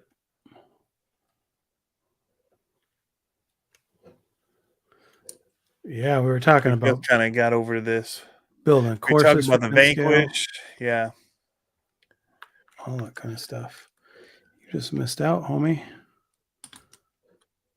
Yeah, we're talking about the Vanquish. Everything. Forgot about that. We showed the Vanquish. You didn't show any of the, or you talk about the build. You're still waiting on metal for that, for any upgrade on that. For your truck? Yep. Waiting on metal. But I'm excited to build that one up. For sure. That'll be a fun one. And I probably should have brought it home, but I have a bunch of parts that I printed for my Whoopacabra build. And so I got to work on that some too. I'm going to try to build that. So I was going to did I ever share with you the picture of the body that I thought about building for the Vanquish? Oh, black's only at 77% right now. Does that mean I have to go and change everything?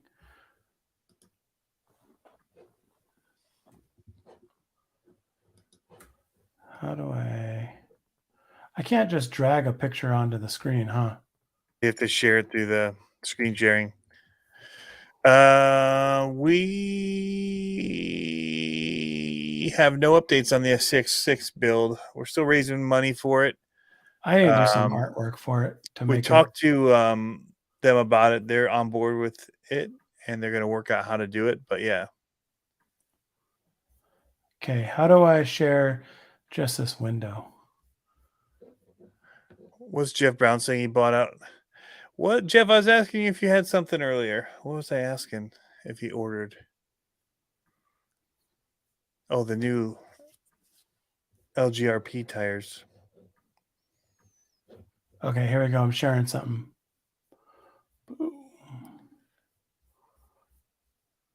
You see that? Uh-huh. So that's a 3D body that I was thinking about printing. I shortened it and chopped it, but I was thinking about putting that on the Vanquish. But you're heavy on it, huh? Well, it's just going to be a trail truck. You know what I mean? Like it's not. But I think what I'm going to do is wait for a while and run it stock. Okay, so here's this should be a poll. How many people do we have running Vanquishes out there right now? How do I end this? Just like that. Long wheelbase FJ. Yes, sir. Icon build, kind of, yeah, something like that. Just a little bit more trail ready. Okay, so here's a question that maybe we should do a poll on, maybe not, depending on how much longer we want to. We're already on for almost 2 hours. Maybe we'll save this for another one. But I'm torn because I don't know if I want to put servos on all the switchable stuff or if I just want to lock it out. Because the majority of what I'm going to do is crawling, trail crawling with it. Yeah. And well, one of the cool things is being able to throw it into 2-wheel drive if you wanted, or there's a lot of cool things about it. Yeah. The thing is that overdriving it. You can overdrive it. You can lock out the rear. You can do dig on it. I love all the options of it. And I've never driven a truck that had that like those options, but I just wonder how much. If you're just trail running, I wouldn't use it. Exactly. If you were comping, maybe, but they don't allow it in half the comps. So it's right. And I think I would do it like, it would be cool to have the dig feature on there because then I could just, throw the dig around. But it's one of those things where I'm like, it would be real. I mean, it's an expensive option that I don't know that I would use a whole lot. So I was kind of tiptoeing into this one earlier. Something that I noticed, most of my builds are kit builds, right? And they kind of add up, and then I'll get. So you're with the king of RC. You'd have rather had two speed. Give it some gas. Give it a go. Yeah, go fast button. You want a go fast button. And then the other one should be go faster button. So you have two switches, one's to go faster, and then one's to go even faster. Right. Well, Jeff Walter says the 2-speed works next on trails. So now, if I were a trail person, I would not do overdrive. I would do dig. If I wanted to do anything with the front end, I would use the dig for steering purposes. But I don't think I would do the overdrive, because if I ended up accidentally in it for whatever reason and just fighting itself down the trail, I wouldn't want to have that happen. It'd not obvious if I was in. It's not that bad. Yeah. I mean, because I have a huge overdrive in the Frankenwagon. Yeah. And I do light trailing with that. It's not terrible. I mean, it's not great for the truck, but it's not terrible. Like, I think it's fine. The thing is that it turns into potentially a $250 selectable gear drive, right? Because then I'd have to buy the servos for it. You're gonna spend $250 on servos for selectable. Man, get you something cheap and just stick it in there. Like that's what I thought too. Well, I don't have any takeoffs at the moment, but you used to. Huh? Didn't you have some off of your kit trucks? Yeah. I did, but I used them for that. Yeah, okay. So, but and I thought about just getting the cheap Amazon 25 kilogram ones. Just wrap them in electrical tape and put a cool sticker on them. Put a reef sticker on it. Yeah. Be like, it's cool, reef. Don't worry about it. So there's that. And then the other thing I thought about, and I sent a message to Harley, but he's not talking to me. I think I gave him too much of a hard time about his bearings. There's so many bearings in this kit. Oh my gosh. So many bearings. Because of the portals. So many bearings. Anyways, no, I asked him a question because and maybe someone in the chat knows. So on his files on his website, he has a mini servo. What's it called? Like a mini servo mount. You got an adapter, for 2 mini servos on it. Yep. And I was wondering if I could run that, because then I could run something like an Emax or even a Badger, or you know what I mean? Just something that like throws it into place, and then it'd be no problem because I wouldn't be worried about spending the dough on it. Yeah, Badgers are sold out again though. Well, then I wouldn't run a Badger. Yeah, that'd be tough. But see you, Dana.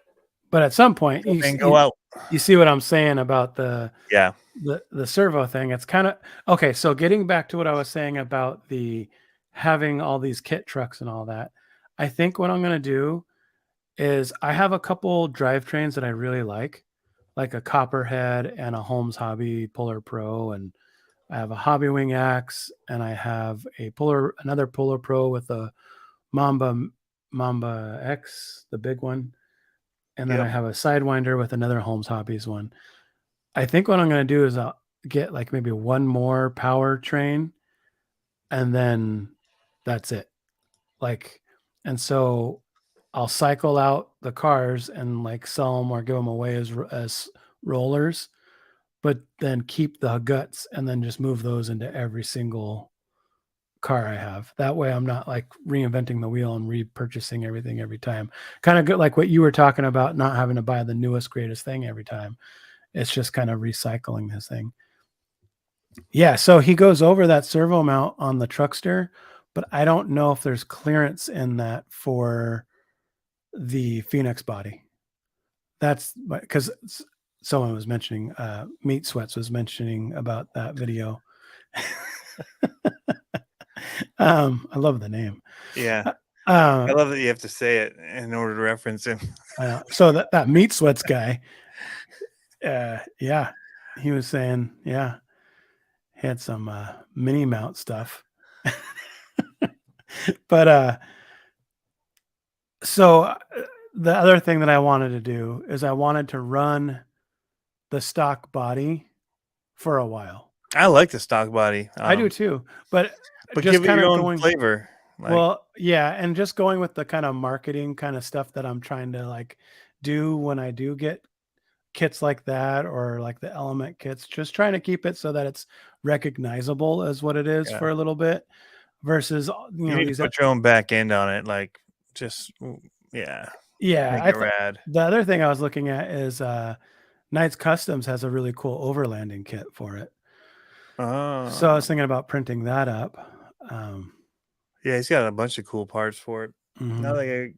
Now they have a good printer, and he should print some stuff up. Yeah. Yep.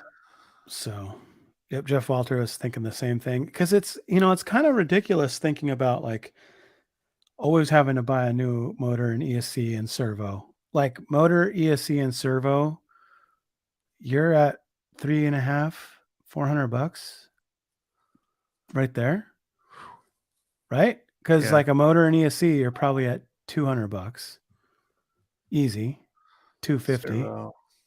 Servo is probably $150 if you get a good one.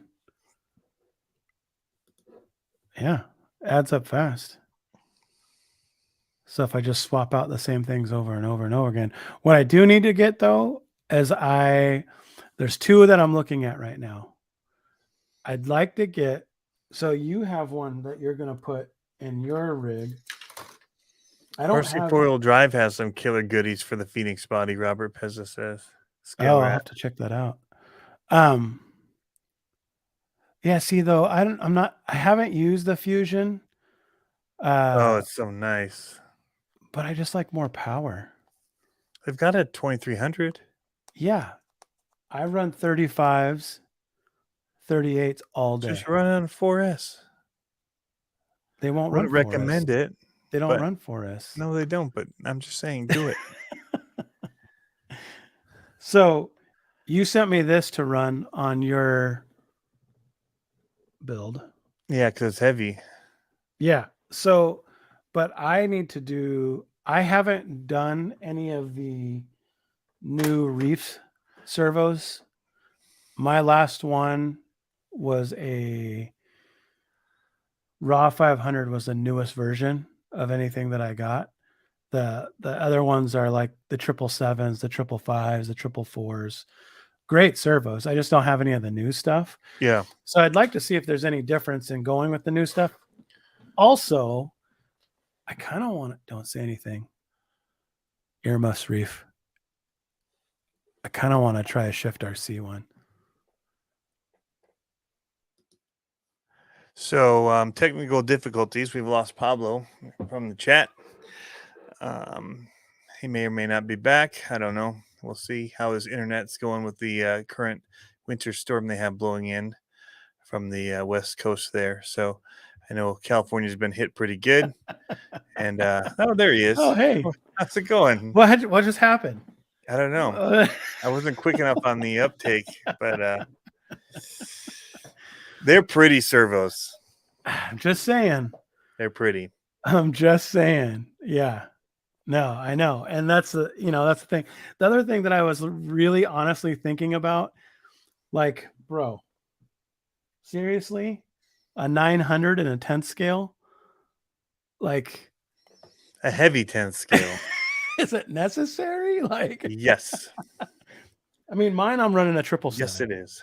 Direct power 777. So yeah, there's that. But I think I should join Reefs RC, and I can get him away from some of the number conventions, and then he can do a whole lot more cool artwork if he uses like the Reefs RC wave maker or the I don't know, something graphical.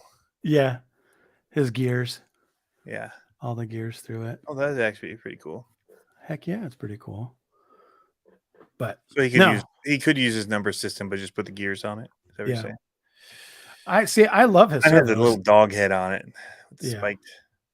I love all my trucks, all of them,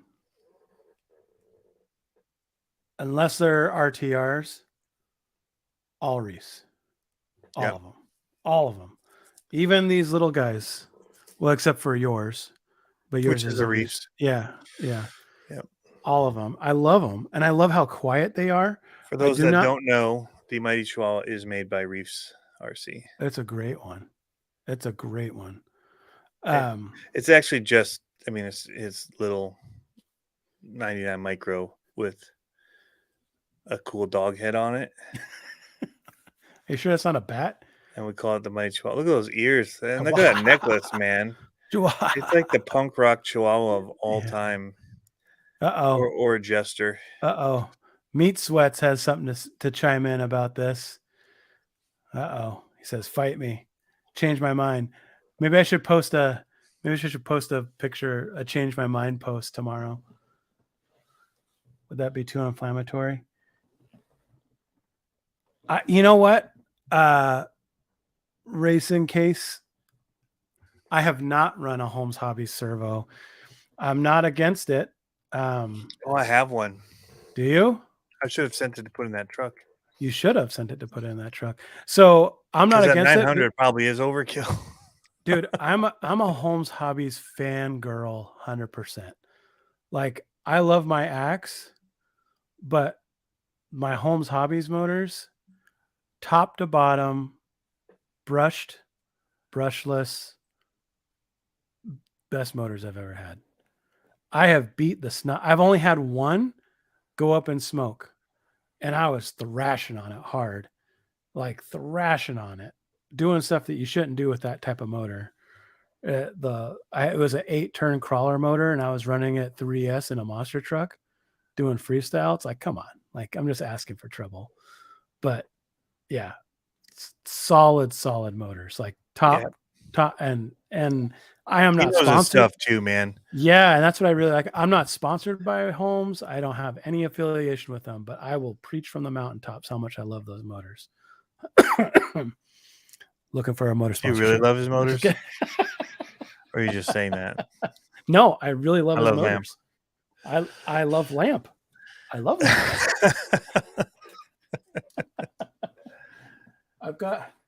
Jeff Brown came up with the Chihuahua because I was going for Honey Badger, and he's like, "That's dumb. What about like Chihuahua?" And I had the Mighty Handy tool, so I had like 2 products, and I was like, Mighty Chihuahua. That's dumb. You need to start. I love Scotch. Scotch. I feel like I have Reefs and Holmes like everywhere on my bench. Like, here's a 444. Love this servo. Good servo. The thing I like about Reefs, and that I do not have any. That's old. Look at the logo on that. I know. That's what I'm saying. I have all the original. Old version. I have all the old military font. Yeah. I have all the old stuff. None of the new stuff. And well, I have a couple 422s that are the newer version. And dude, I like to be. It's a pretty good looking truck over your shoulder there. What one's that one? Yeah. That one? No. Now you look like you got something wrong with you. That's just sitting there. Just waiting for some metal and some non 2.2 tires.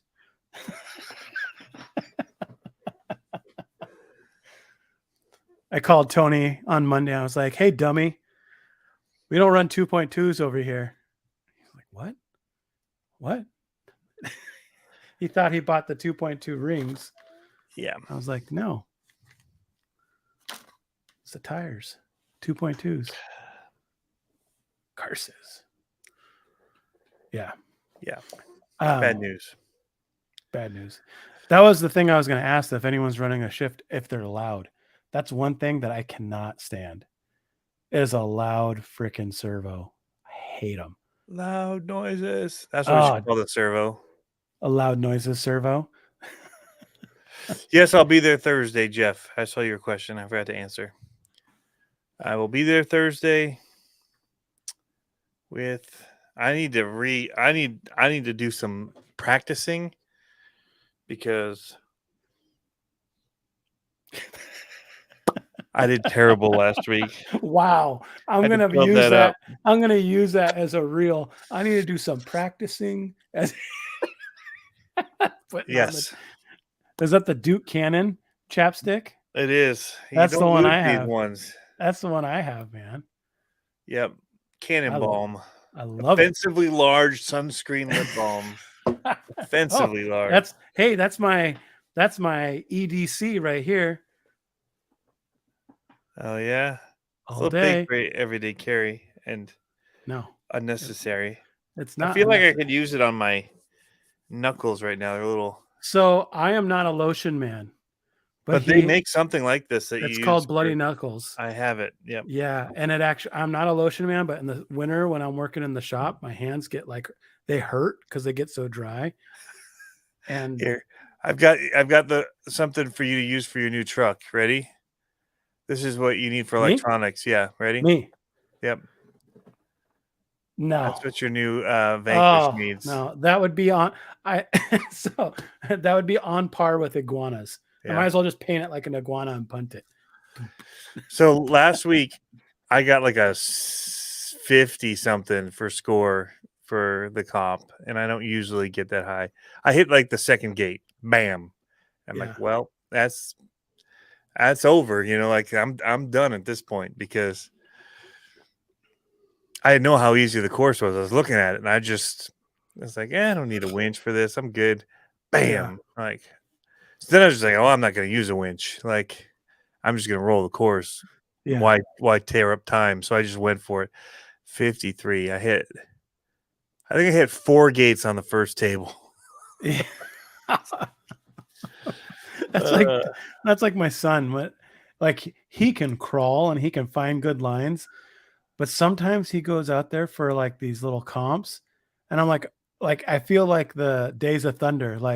I want you to go out there and I want you to hit the pace car. And he's like, what? Hit the pace car. You hit everything else out here. Hit the pace car. Yeah. I mean, he just sometimes just clobbers all of his gates, and I'm like, dude. Yeah, just slow down a little bit. I don't know. For me, it's once I realize I'm probably not going to be top 3 at whatever, I'm just going to drive the course. I'm not going to try to use any extras. Just go for it. And it didn't turn out good. But my class 4, I was at a 3 until the last 3 gates. Yeah. And then I think I hit 1 gate, whatever, and ended up with a winch or something else weird. And I still took second, but. So Jeff Brown says crawling can be humbling. Dude, it's 100% humbling. And it's even more humbling when you bring a rig like one of these out and you're like, I'm going to go do a trail crawl with gates, and you're trying to do it with one of these big lumbering trucks and you're like, nah, I'm just here to go through things, not tiptoe around stuff. Super humbling. Yeah. Well, I felt pretty good because my class 4 was still running. That was what happened. So I I hit a gate, and in doing so, trying not to hit it and everything else, and before I even pulled the winch, like I was trying not to. It was like last 3 gates. I blew out my rear servo on it. And so then I had to try and make the last gates with a jacked up rear steer, which was a lot of fun and involved some reverses and some interesting stuff. But oh no, yeah. So that's what I had. I thought I was done for that one too, but I still ended up with a second. It was pretty funny. But yeah, it can be humbling. I love it. And winches are for winches, but they're pretty necessary on our courses at times. Like there's some of them you're not going to make without a. I had a good line on my last video. Buddy. Yeah. My son was crawling and he goes, your mini video. Yeah. He goes, you want to use the winch? I'm like, I don't need no stinking winch. And then I started giving my stepdad a hard time. I'm like, Papa Ed, he needs everything. He needs a winch and more. Yeah. They're a tool. Yeah. What's cool is that it makes you think about them. Like if the course is making you think, that's what's fun. Like, what's my best option here? Like this gate is now to the point where I either need to take a reverse, but if I reverse, am I going to be able to make it through the gate? Because reverse is less points than a win. No, reverse is more points. But still, if you do the reverse, you have a lot of options because the way we do it, it only counts once per gate. But yeah, and then if you choose the winch, is it going to get, it usually will get you through, usually. But so I have a question, and I'm wondering what people like to see on this, because I got to tell you, that last video, if I could make every video like that last video, I would make 2 or 3 times more YouTube videos. That last video had 2 cuts. 2 cuts. First cut was my intro. And then at the end of that was the whole, I just let it roll. So it was a whole roll. And then my last cut was my outro. That's it. I do a lot of videos like that. If I could figure out a way to do that, that would be like. It's a time save for certain videos. Yeah, bro, it's definitely a way to go for. Big time. Big time. That's why I want to start doing more of these like challenge videos, where we're like doing that kind of thing. So then you don't want to edit it. You want to see what's happening between the two. Yeah. Yep. So the thing that I'm wondering about is with these minis, I don't know how to have a good pacing on the crawl of these minis, right? Because I really like doing the slow crawling stuff where I'm just all on the FOC and I'm just like barely moving. Yeah. But that is so painful to watch. Like, I think it might be painful to watch. I love it because it's like super like relaxing for me to do that. But I think it's like super painful to watch. You know what I mean? Yeah. Like you can only really get like, because it takes minutes to get over an obstacle when you're doing it like that. Right. And that's like when it's all a video, like a music video at that point. Some of that stuff I just cut. And that's an easy cut. Because that's not like cutting to music or whatever. You're just cutting out excess. That's an easy cut point. Like, here now but it's still very linear in the way that you're doing it. Well, but I just mean that slow crawl thing. I love showing that, but I don't think people want to see that. Right. Not forever. Yeah, it's super slow. Because that's how our comps are. Usually it's so slow that it's like,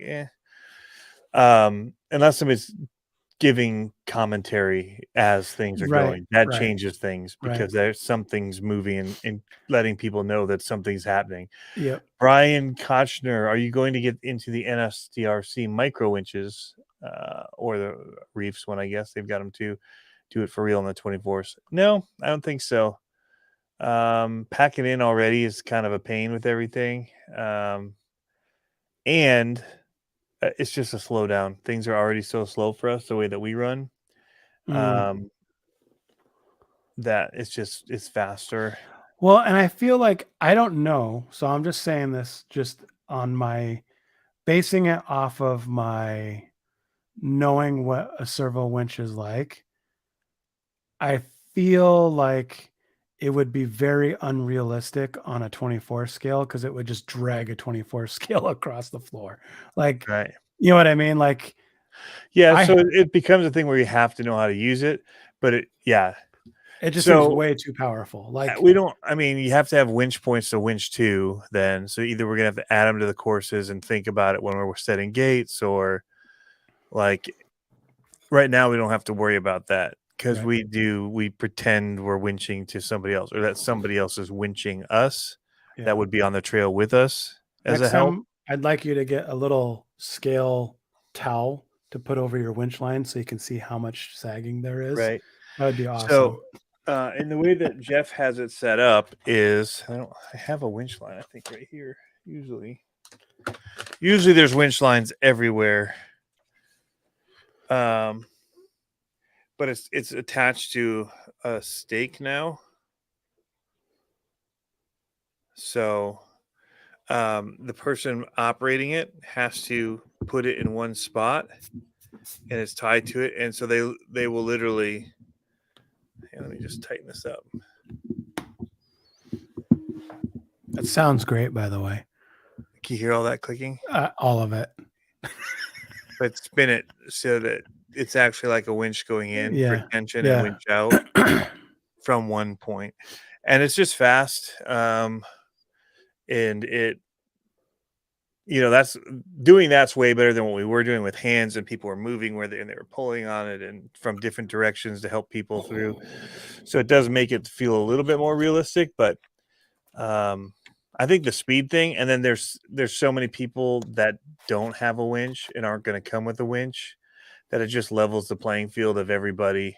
You need to buy these. Oh, that'd be cheap cool. ones from Amazon, and then put it on your stick, and then just be like, because you can go slow. Mine's variable, I think. That's pretty cool.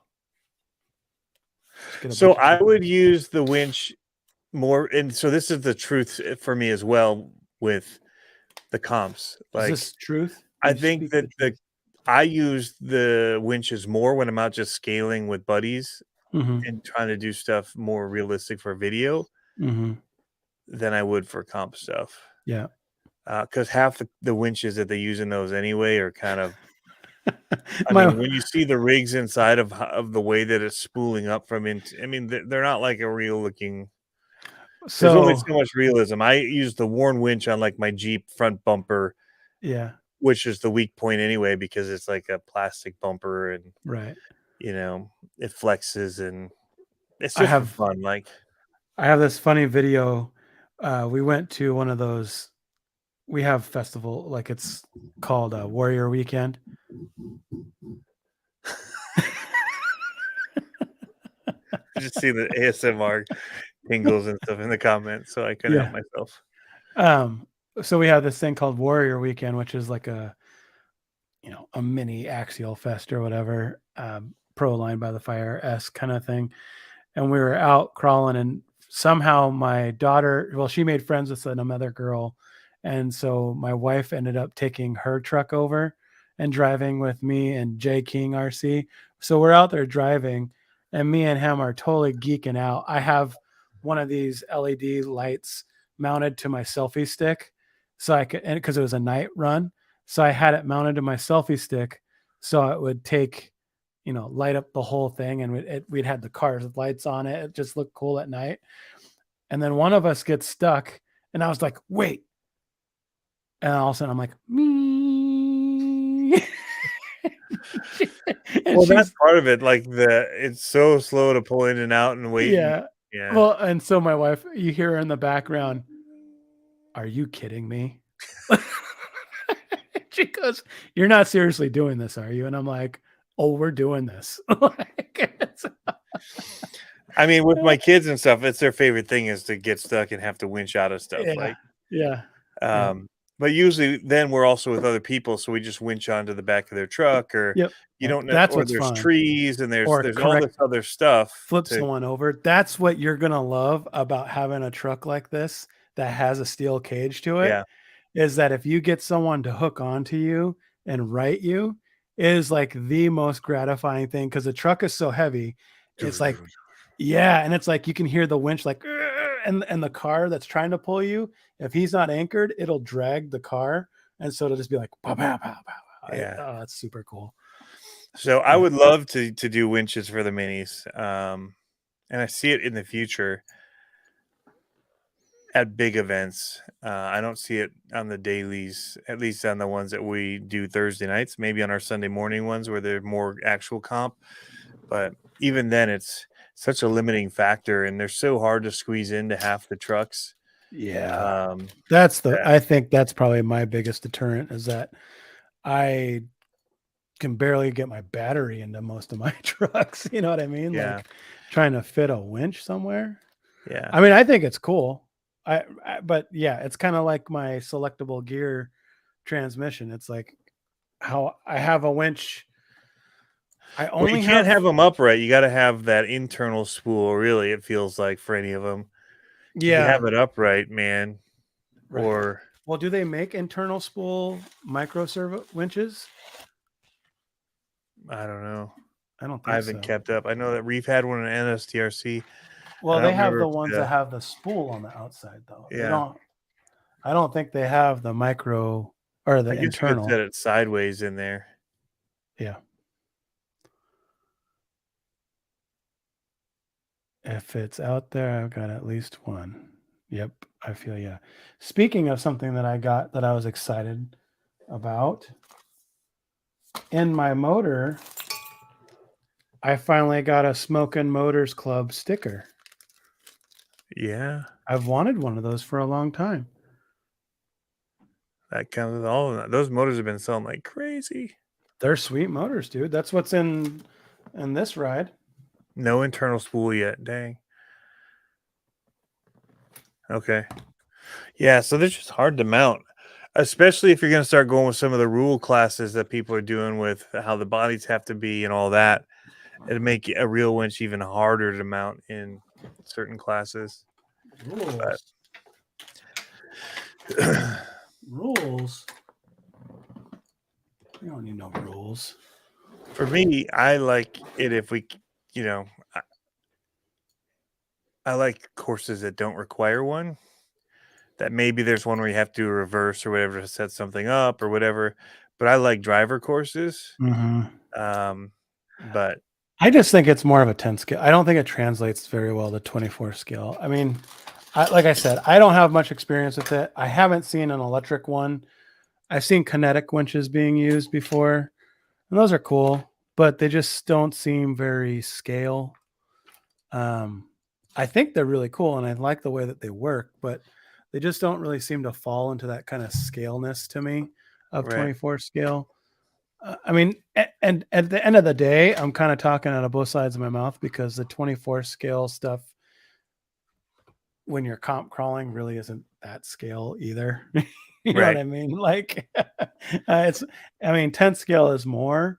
Yeah. Like I'm almost thinking about creating, and I've talked about it's like a video game is what it feels like. And that's where even using those external winches, when you're stuck at a gate and you're like, I can't make it, but if I have somebody put a winch over the top and kind of pull me at an angle, we can make this. Like, it gives you, but you're gaining points as you do it. Right. It's just about thinking through things and how you're gonna tackle the obstacle. Like it's almost like a puzzle game, is what it feels like, and I think that's what I like about it.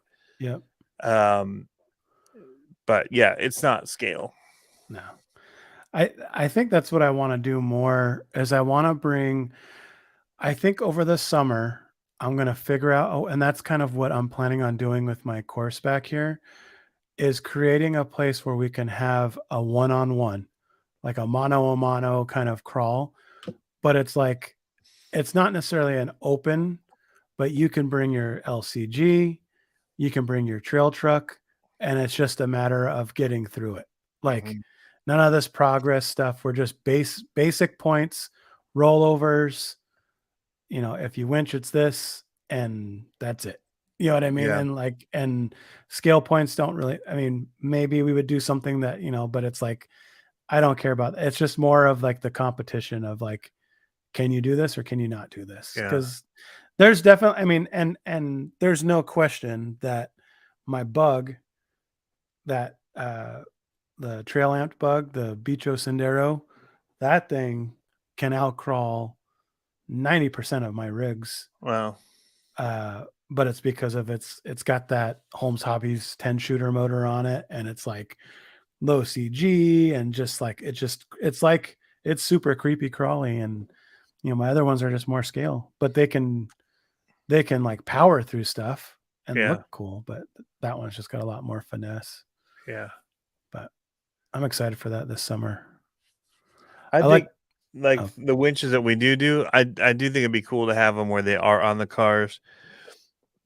Then you'd use them more for like if you're stuck on something, you can't make a hill, or you can't, like, for whatever reason you don't get grip and other people do, and it's a doable thing. But or you high center and you just need to hook onto something and give that little pull. But we're like literally like stuck sideways, and we're just kind of going over the top of them and like pulling the truck so that they're almost like lifting wheels. Like we're really wrenching on them.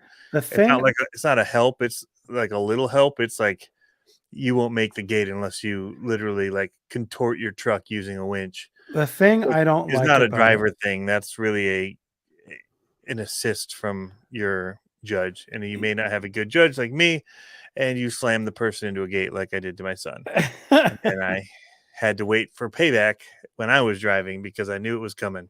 Right. So, yeah. So I would rather the gates be set where it should be doable, like, but maybe you need like a little pull up help, or something like that, where it's not like over the top and like hooking under bodies. And so the thing that I really don't like about 24 scale winching is that, hey, Jeff, even if it's a kinetic winch, take it easy, Jeff. Even if it's a kinetic winch, when you pull it out to the point that you need, that it'll give you any kind of a help, you're already moving the car. No, just the littlest tension with that, you would be surprised. Really? You can pull it to where it's not moving your car, but then you give a little wheel and it's just enough of a help. Yeah. It's surprising. You can get it to work that way. I don't know if I believe just have you. a little. We do it all the time. Do you? But really, sometimes it's surprising how much you have to, even with ours, twist it in order to get it to help pull the truck. But yeah, I mean, it's just the way that you're thinking about doing it is like, do you want to be able to drive through a course, or do you want to have to sit and like rely on somebody else to winch you through a course? And that's really what the two questions are, and finding that balance between having a course where you can, for some people, can just drive the whole thing. They might need a reverse, or they might get other points. And somebody else like might get hung up on a high center on something and just need that little winch to pull their front tire down. Right. You know what I mean? That kind of a winch. That's different to me than some of the contortions that we do. But I still have fun doing the contortions, so don't get me wrong. Like it's just two different ways of driving, like, and how you think about the course. So, and I mean, it's honestly because we don't run the courses. Like, they set up gates and nobody runs it because everybody wants to compete. And so if anybody runs it, then they have an advantage. Right. And so we don't know how some of them are going to be. And then you get on them and you're like, dude, like, who set these gates? Because I want to pummel them tonight, like, and that's half of the fun. Like, the whole night is just, it's a hangout that's super fun. And from night to night, you don't know what it's going to be like. And so you don't get out of whack about it. You just, some nights are more driving nights than others. And that's what's cool. You learn to think through it both ways, I guess. I think what I would like to do winch wise, if it was 24 scale, is to do a 3-man team crawl where you, like you said, you have to use like another car to pull you out. I think that would be fun. Like that would be more where it's more of like a kinetic strap, but like, dude, it'd be cool if you did hooks on both sides. Yeah. Because then you can just hook to a bumper on one and hook to the other. You don't have to like leave them permanently on either truck.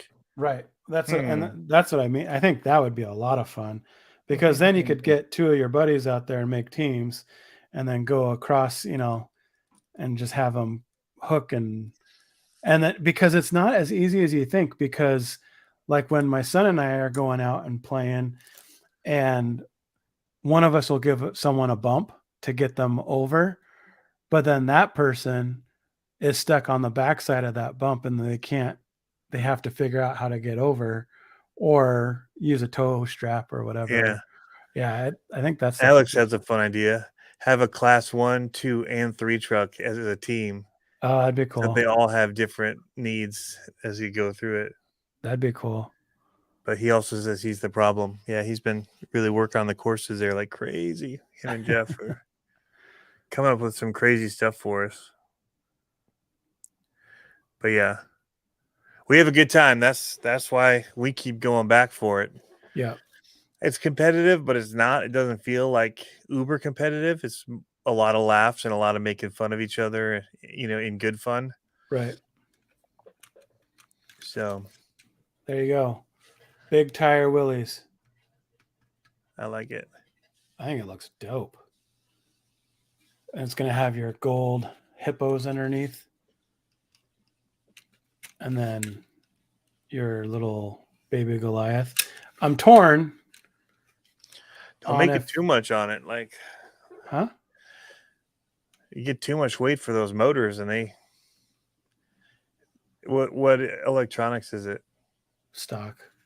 Class 1 or V1 or V2? V1. Probably V1. They're not blue. It's not like a spaceship looking. Nope, V1. Yeah. I have a Tegu, the original, that I could throw in it. But I was kind of hoping to wait on another truck for that. Yeah. Just because it's kind of overkill for his driving style. But yeah. What do you think? Do you think the Goliath will do? It's going to be pushed kind of hard for the. No, I don't think so. I mean, all it is a brass wheels. What's the servo on it? That's the stock one. That's the one that I thought I gave him an Emax. He might still have it because I thought I gave it to him a while ago, and he might still have it, or I might still have it. I was just going to throw an Emax in it. I was going to get. Maybe that's why I didn't get the Honey Badger, is because maybe it was out of stock when I looked. Okay. Or one of them was out of stock. I don't remember, but I looked at getting one of those servos for this. Yeah, if you go too heavy, then the servos are really going to be what struggles. Right. No, I know that servo's garbage. It's in there right now. Michael Stafford, how often do you see a brush setup compete versus brushless? We get it, because if you upgrade your chassis or your tires are over a certain size, you're in class 3, which is running. A lot of people run brushless. It's not, they don't have to, but class 3 for us, if you're brushless, you are automatically in class 3. If you change your chassis, you're automatically in class 3. And if your tires are over 56.2 millimeters or whatever the size of those new tires were, then you are in class 3. So it's tire height because of the advantage of larger tires, the chassis because there's a lot of advantages for running aftermarket chassis, or if you change to a brushless system, because there's quite a bit of advantage to that as well, I think.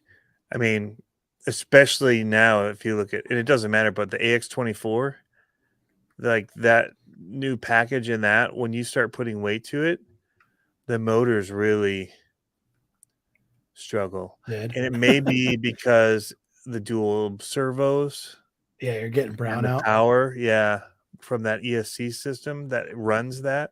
Mm-hmm. And so, but yeah, 57.2. Sorry, I was close. So close. But yeah, I find there to be a big advantage in the brushless. I just like the FOC. When I run my 2 trucks, it's like night and day. You just have so much control with the FOC. I think, like, there's a shot where I'm crossed up on my last video where it's hard to see, but I was like leaning hard and having that really low speed, slow, like barely turning wheels is what kept the weight from wanting to tip over too much. It's just like one lug at a time moving the truck. Yeah. And that's, I think that's, for me, that's the big advantage. Yeah. Well, I was running my baby Goliath on it too, motor, and it still just was not as smooth, but it was all right. I bet you better than stock motor, that's for sure. Stock motors are, yeah. The second you add anything extra, it's not able to keep up. I bet you a lot of that is the FOC. Well, no, the ESC. Oh yeah, rounding the new ESC on the AX24 is, it's not very smooth. The power delivery is not awesome. Yeah, I bet you that's controller. I bet you a lot of that is it's just sucking too much power out of it.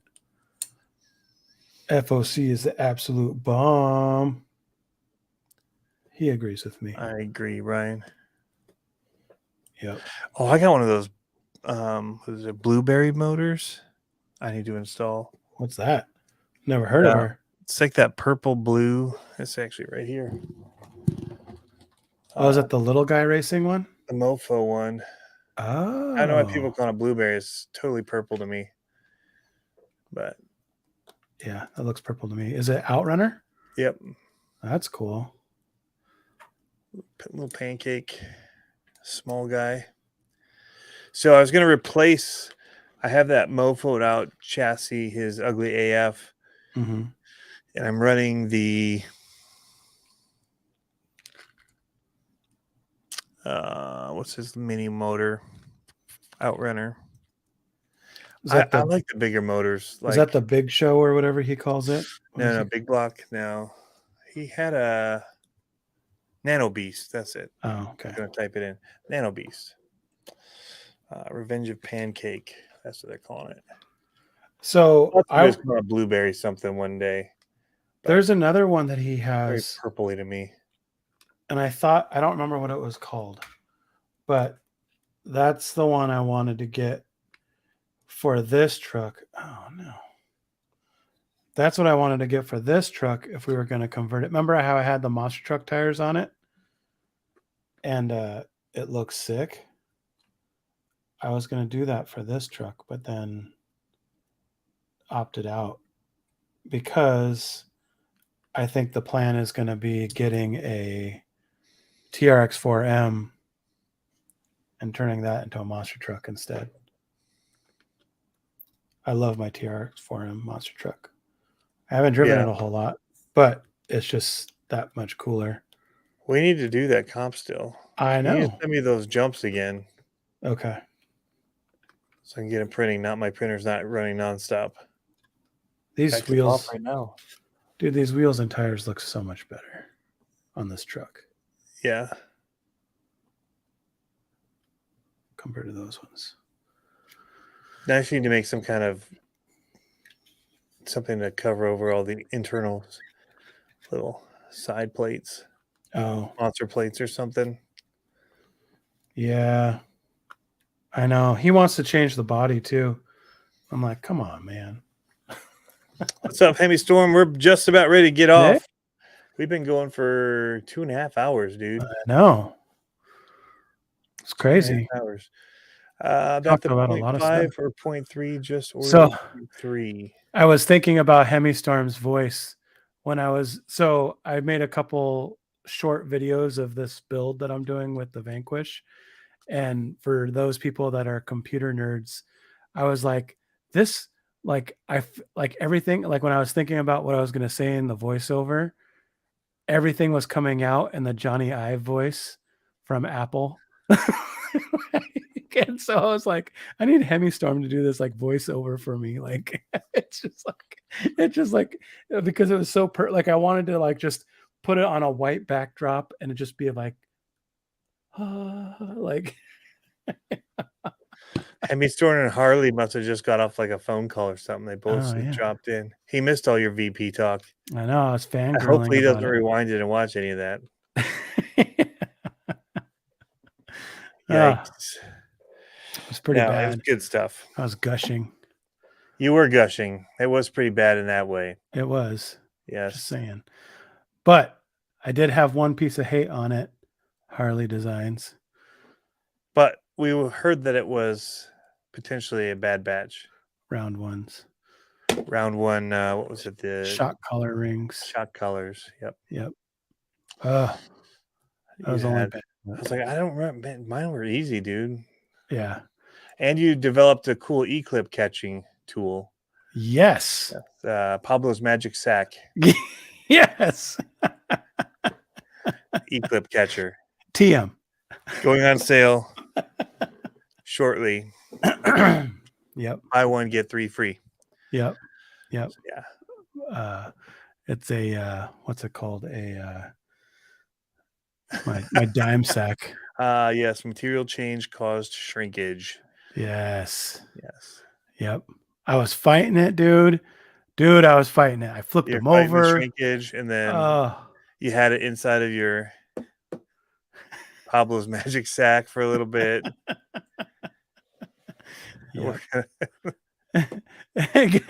Got a Shark Tank Pablo sack. That would be the best Shark Tank. You could co-brand it and make it the Mighty Handy Sack.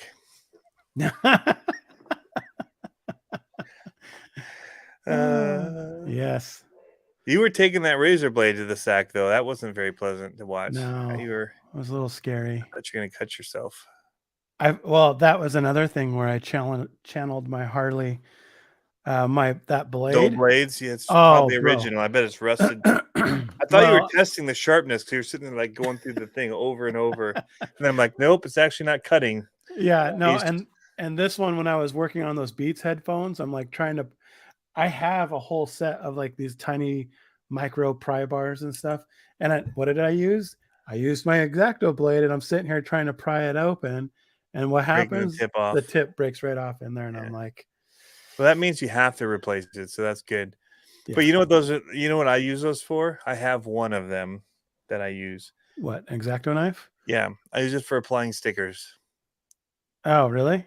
Yeah, I just put the sticker like onto the little tip, and I kind of float it in and just press it on and pull the blade out. So I just stick it to the blade. I don't even put my finger. I use it to get under the sticker so you don't get fingerprints under. Yep. Take it in and then stick it up there, and you can line it up perfect. I'm all about these for putting stickers. All about these for the stickers. The little. Those will do it too. Yeah. Those are your index finger stabbers. Yeah.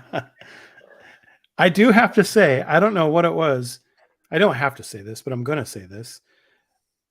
I had 2 good cuts on my hand after working on the kit. And I was like, how do I have those cuts on my hand? Like, one was like a fish hook cut where it was just like a meat. Like, I was like, I found blood on something, and I was like, where'd the blood come from? And then I see this like gouge out of my finger. I'm like, oh. And then I had one. I don't know if you get those where it's like. So actually, I think what he was doing is the way he really broke the tip off that X-Acto blade was he was trying to pre-damage his bearings. Oh yeah, so that they'll fail on him. Yeah, and he can talk about how bushings would have been better. I was like, I'm pretty sure scraping on the inside. He was trying to pry off part of the rubber seal, snap the tip off. Yeah. So you can be like, if this would have had bushings in this portal. Yep. Pretty much. Yeah. Yep. I'm hooked. Nothing to worry about. Yep. It was pretty good. But now that VP kit, dude. Solid. I enjoyed it. Ready to Run was my favorite. It's how I get my name. Ready to Run Tony. Yeah. Or no, 2-time Tony. Either way. Like Ready to Run Tony or 2-time, because I have to build it twice. Take it apart and rebuild it. Yeah. That's why I prefer the Ready to Runs. Yep. There were so many Ready to Runs already at USTE because of the way they do their launch. Uh-huh. The day that they announce it, they start shipping them. There you go. So the orders are coming in, and people were showing up at UST. There were so many of them on the trail. Ready, Tony, run. There you go. Ready, Tony, run. I don't like to run, actually. So I don't like that particular use of it, but it's too funny. Yeah. I could run to the fridge and get another drink. There you go. Just kidding. David Ferris says stabbing yourself while working on RCs is part of Josh's specialty. Dude, so when I was in college, I took a design class that was foam core. Like we had to design things out of foam core. Like it was all college course. Way to go. Yeah. Well, your mom must be proud. She's like, break out the crayons in pretty much. Yeah. But for some reason, that class was like, I glued myself to my project. I don't know, like every week was a different project, right? And every week I had like skin missing because I'd be glued to my project with the CA glue. Because it's like doing all these weird shapes and like, mini sculptures or architecture kind of things. And it'd be like, I'd go to move my hand and the whole, because it's foam core, it's light, the whole thing would move with me. And I'd be like, what's going on? And have to, it was terrible. Hate foam core now. Now I can't even work with it. Storm asked if people got told off for having too much fun at UST this year. I told somebody off on the trails. Did you? I did. Yeah. They're just tearing it up with a Wraith or bomber or something. Uh-huh. Oh no, it was a Rift. Like they were just get off my lawn. No, they were like jumping it over the fencing stuff that they built, like just tearing it all the crap up. And I'm like, they literally say in every meeting at everything, these are, go gently on the trails. We've spent weeks building these for people. Okay. Yeah. And they're just like, digging in. Like, well, I was just going over here to the trail. I'm like, the trail obviously goes this way. And there's a barrier there that you just, multiple times couldn't get it over. Like, so it's not a very good driver, apparently, because he has a Rift and he's struggling to get over this little gate. Yeah. It's big, but yeah. So I was like, dude, like, chill out. Like, I've seen these guys building this thing. Like, they come out 2 hours before you show up every day. Yeah. And go through with the blower again and make sure every trail is cleared and everything's fixed every morning after they've, spent, months, a month setting it all up. But right. I was like, just chill out, dude. Like, this is for the guys that want to take pictures of their trucks and have cool things to go on. Like, there's a spot where you can actually launch that truck, and I'd love to see you take it off the Proline armored ramp. Like, and was he like, listen, Grandpa, don't make me come at you like a spider monkey. I don't care. He's like, I'm gonna break your hip.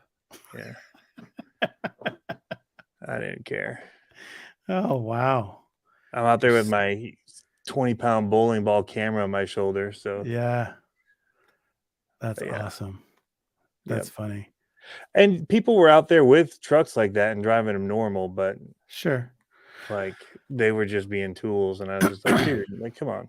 That's another thing that I thought about trying to so I want to do that like really light comp stuff, like just like one-on-one kind of thing. But I also started to really think about doing the Ultra 5 RC Scale Ultra. Yeah. I'm not built for it, but it would be a good challenge for me. And I almost wanted to contact him and be like, hey, in a 40 and over class, like what's an average time? Because it's like if I'm out there training, I don't want to be like 3 hours, 42 minutes. Woo! Yeah. 5K. Like, no, or is it more like 30 minutes, 40 minutes? Yeah. Chris, 60-pound LMT is a great trail truck. I probably would have brought an LMT to it. I did last time I came 2 years ago. I brought a bunch of Basher stuff. I mean, there's a Raminator there. There's, people had Bashers and they were, I saw Joe. There was a cool like sand spot to actually run them on. Yeah. A little jump and all that. But yeah, it's one of those things like, even if you just went up 10 feet, you could have gone around the little. Yeah. And it's not even like a super fence, but they'd taken all these like board or like these sticks and stacked them to make like a retaining wall type thing and all that. It's like, and they just kept doing it. I'm like, all right, knock it off, guys. Like, did he cut it? I didn't want to say anything, but did he like, all cut it out? Saying, if you see something, say something, right? Like that was the rule for everybody. Because somebody had stuff stolen too, like there, and it's just like if you see something, say something. And I was like, all right, I guess it's that situation where I'm supposed to say something, like, and did you yell, cut it out? No, I just was like a real yell dad. at him. I just was like, hey guys, just chill out, man. Like, cut it out. And I had to go there early because I was filming video for him. Yeah. And so I was there when they're literally like stacking rocks. Like, spent 30 minutes like raking seaweed in the pond so that it would be clear for them to take pictures when they go up and park their trucks on the little what is it, the ferry barge. Little ferry barge thing. And so he was literally in there knee deep in this alligator water, like Hemi Storm goes, hey villains. Yeah. So, but like we were out there and I was sweating it out just filming, and they're out there like stacking rocks in order to get things just right so it would look like a car would actually drive it. It's not just plopped in the water. Then it's got to, if it's going to be in the water, there's got to be a way for trucks to get on it. Right. And so then it comes down to like stacking rocks in the water to get it. And so they've got like an approach and all that. It's really impressive what they do. Like, but it's not for comp guys, and it's not for like, so the reason I was there, what I'm doing is I'm making a video of what USTE is, like what it's about. Yeah. So that people don't come thinking that it's about coming and tearing crap up on trails. Like, it's opened for 3 days out of the year. You can never run trucks there. It's literally, the trails are for cows and wild pigs, like to roam. So they get them all out for like a month. They come in and manually set all this stuff up. And it's really for the builders. That's who it's for. It's guys that spend time building. It's for the Matts of the world. Right. No, I know. Those, looking at those and cars, and jerks, right? It's like those are the guys, and they don't really want to break their stuff or scratch it. Like, the fact that it's not on the shelf right now is kind of, they've taken a step towards normalizing themselves a little bit. You know, they're like, okay, I can take this off the shelf and it'll be okay. And then they're like, oh, I can drive it a little and I won't like completely destroy it. Yeah. No, but I went out with Jeremy Kilburn and he had some amazing builds, and some of the trails were tough. Like, even considering like for Dollhouse, I was like, you know, because they've got, you know, narrow little ledges that they've built, and some of them have washed away, probably from some people with fast tires that are stuck trying to force their way around, but they kind of washed out, we'll say. And those were sketchy, like, so yeah. That's those cars are like so next level. Like, people want the other stuff, head out west for the real trails, man, where they don't have to spend any time making them. Yeah. You just show up and do, you know, you can't make it worse by destroying it. Yeah. So that's I was watching what was it, the TRX4 Ford video that RC Girl posted. And she was out on a mountain bike trail. And they must take mountain biking seriously where she was, because she was like, I shouldn't be out here. Like, she seemed like she was like worried. I'm like, it's okay. Like, you know, because like we go on hiking trails and we take the trucks on and we get some sideways looks when we're out there. I had one guy say something to me, and we were on a trail that was like a community trail where it was like, you could have horses, you could have people, you could have mountain bikes, and you know, just people or whatever, but they don't think about RC cars. And this guy said something to me like about tearing up the trail with my RC car, and it's like a crawler and like a normal, like, you know, one of those kind of things. And I'm like, haha, and just kept on crawling. Yeah. Like, Mountain bike would do worse. Guy horse. jogging will do worse. Yeah. I know. Yeah, totally. Yeah. And it's not like I was doing like what you're talking about, just sitting there digging in or anything. We were just trailing behind our car. And yeah, I was like, but we get those looks every now and then. Sometimes if I do the long hikes and I have them on my backpack and they're like, what are you doing carrying a car? I'm like, what? Don't you carry up? I lost my army rucksack, so this is the weight I need. I know. It's like, don't you carry a 15-pound RC car to 3,000 feet? Duh. Taking trucks on mountain bike trails out here in CA would be freaking suicide. They're insanely busy, and you'd be asking to get plowed into. Oh yeah, yeah. Even with ours, when I was in Virginia, and they weren't super busy. They were more BMX trails, and there were some mountain bike, but you knew to be there 7 a.m., 8 a.m. because once it hit 10, you didn't want to be out there. Right. And I joke about that because I know, I mean, he says RC Girl's also a mountain biker. No, I get it. It's a respect thing too, because it's like staying off skate parks when kids are there skating. Oh, yeah. You know what I mean? I totally get that kind of stuff. I was just equating it to what it's like out here on our trails, where it's like there are trails, right? Yeah, a lot of them are hiking trails, like walking trails, and so we have they're not for full speed. Like those mountain bike trails out there are nuts. Yeah, they rip. I know what those ones are about for sure. Yeah. And so that's the thing. It's against the law here in Colorado on most parks and trails. To RC? Yeah. There was that. Did you see that like about national parks and stuff? Yeah. Did you see that what they were talking about at Vasquez Rocks in California? Done. No more RCs there. And that's a big RC. Like a lot of people go and get lots of good pictures and footage of RCs going out there. Harley, I don't know if you're close to that. I don't think you are. That's Southern California, I think. But yeah, that was it seemed like a pretty big bummer for people to not have that place to play anymore. That sucks. And it's hard because it's like, I get it, but I don't know both sides of the story down there. And, it said some people were commenting how they were saying some people are ruining it for other people.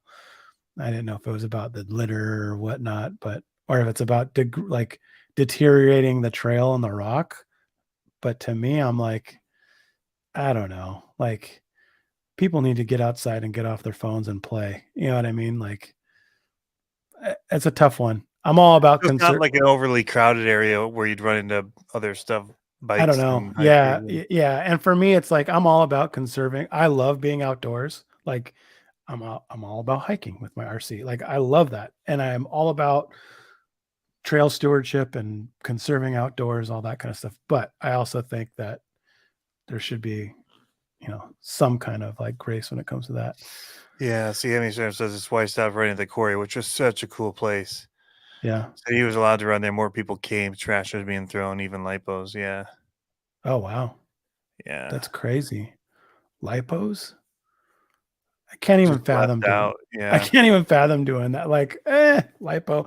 I get mad at my wife when we drive through fast food and she's like, tomato out the window, or like onion. Food. Yeah. I get so mad when she does that, because I'm like, I've been people they'll throw like an apple core out. I'm like, some deer is going to come eat that, and then they're going to get hit by a car. I know. Yeah. Yeah. No, it's just people. It's tough because you don't want to make all the changes because some people are idiots. You just wish that. That's why whenever I go, if it's not my stuff, I pick it up. Like, just like, I know I didn't leave it here, but I don't want them to think that all of us are like this. And well, and the thing that bothers me is like, I don't know about, like, for me, when I go out on hikes, you know how many poop bags I find on hikes where people just leave their dog poop bags like on the side of the trail? At least they put it in a bag, right? That way it won't just. That's even worse. If you put it in a bag, it won't even wash into the ground from the rain. Yeah. It's way worse. Yeah, exactly. It's like, pick it up and dump it out off trail or something if you don't want to carry it. But yeah, it drives me crazy seeing these bags all over the place. And some people pick it up and I'm like, Well, so that is something we run into at USTE is there's cow turds. There's landmines everywhere you don't want to step on in the grassy areas. But RC Jesus says, what did I just walk in on? Poop bags? What's going on, man? Tony's getting old. So. I am getting old. I was just telling the story of how I fussed at people out on the trails at USTE that were like taking their riffs and driving over like, little, I call them fences, but they're more, I don't know, retaining walls made with, real wood or, small branches that they use for retaining walls and stuff. Yeah. So yeah, I get where you're going with that, Hammy Storm, about the idea is to pick them up. Like my dog comes out with me, but like if she like it's tied to her backpack or whatever when she's out there. Like because I know 9 times out of 10, if you're on one of the trails that I'm on, you're not going to remember coming back down and seeing this green dog bag poop on the side of the trail. Like that's you'd have to have a elephant mind to remember that. Like there you have it. Yeah, Pablo bringing more stuff, IQ stuff, elephant minds. Can I remember magic sacks for his Eclip magic sack? Should I demonstrate that one more time? You should demonstrate the magic sack for people that missed how the. Okay. Eclipse. Hold on. Josh, if you're in, I hate Eclipse. Luckily, there was only 5 Eclipse, I think, on this kit that we just did. So, Eclipse, what I realized is you're doing your Eclip. I use pliers like probably 98% of the people out there. And you clip on it. And then if you miss, it goes flying and shooting behind you. 4 on the shocks, 1 on the trans. Yeah, 5 Eclipse. So I was like sitting here and I didn't lose one, but I was Which means there should be 12 in the case. Exactly. So why don't they ever send extra Eclipse? Okay. Anyways, I digress. So I'm sitting here and I have all these bags laying around from, assembling my kit. And I'm like, you know what? I'm going to cut one end open of the bag. And then I'm going to put the part in the bag and take my pliers from this side and attach my E-clip. And that way, when it comes shooting out, it just hits the bag and falls right down on the ground on my bench. It doesn't go shoot everywhere. It just is right in the bag. And if the bag's got a low spot, it's just going to sit right in the low spot. And I'm going to find it every single time. Hence the Pablo magic sack dime bag. If you put your head in there, you can see it better.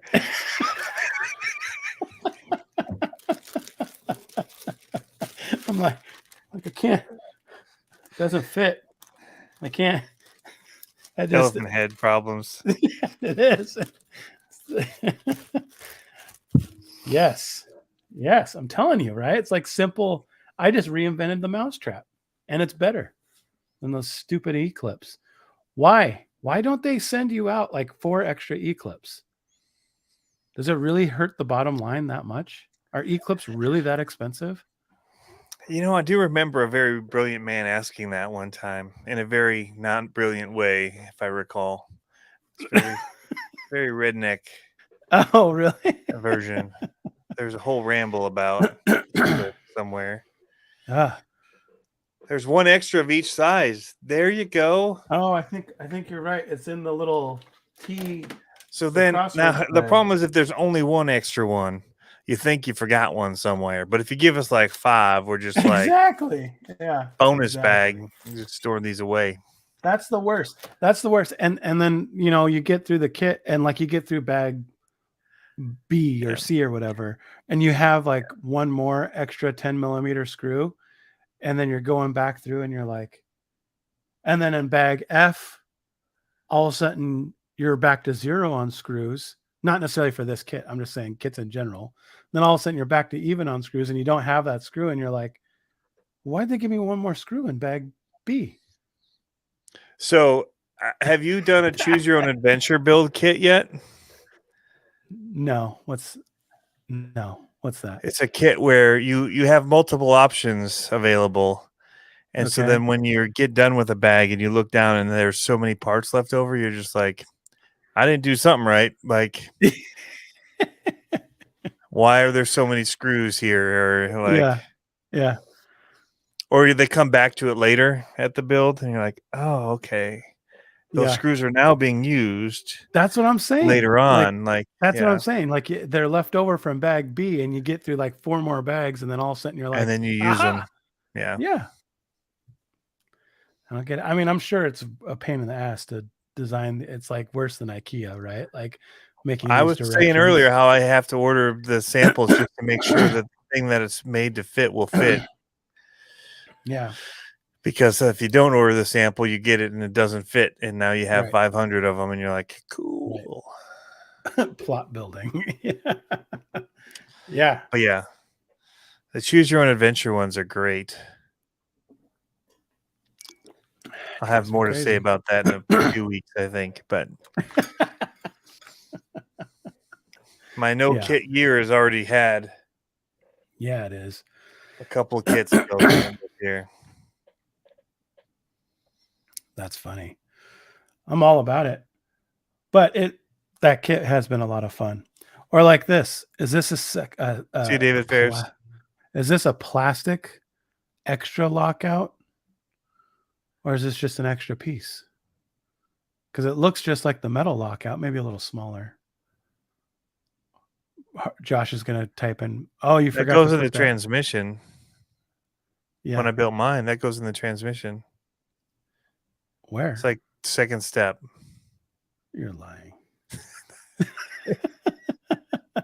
So I did have one of those moments with the SCX10 rebuild. I'm like, I have a bearing left over after I built the transmission. Oh. Yeah. Yep. Yeah, there he goes. Yep. See, I knew that. Dude, because RCG had the BC8, the cross, the mammoth. Yeah. So cool. Painted by Scale Rat. Oh.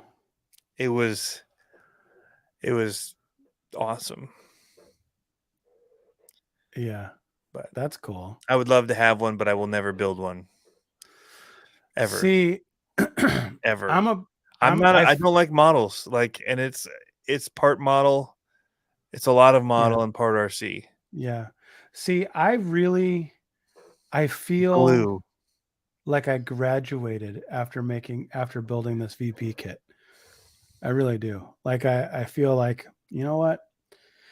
I earned another bar because it's like it was a foam good core kit. Building class. VP. I know. It's RC like build. Yeah. Just stacking them up there, man. Boom. Yep. Just next level. Adding to that gourd I got for You know what you should do next is you should do Raminator axle rebuild. It's like your next step up. I'll send you all the pieces and you can rebuild my Raminator axle. Easy. Tell you what, get one of those cross ones, send it to me, and I'll build it for you and ship it back. But it'll have to be It looks like something that would be broken by the time it arrived. Yeah. Yep. The Raminator back axles aren't bad at all, RC Jesus says. Yeah. Yeah, it really wasn't. I mean, I sat and watched Alex do it in about 20 minutes, so very easy for me. Very easy. He's like, whoo, got to get the sweet tea in. It is delicious.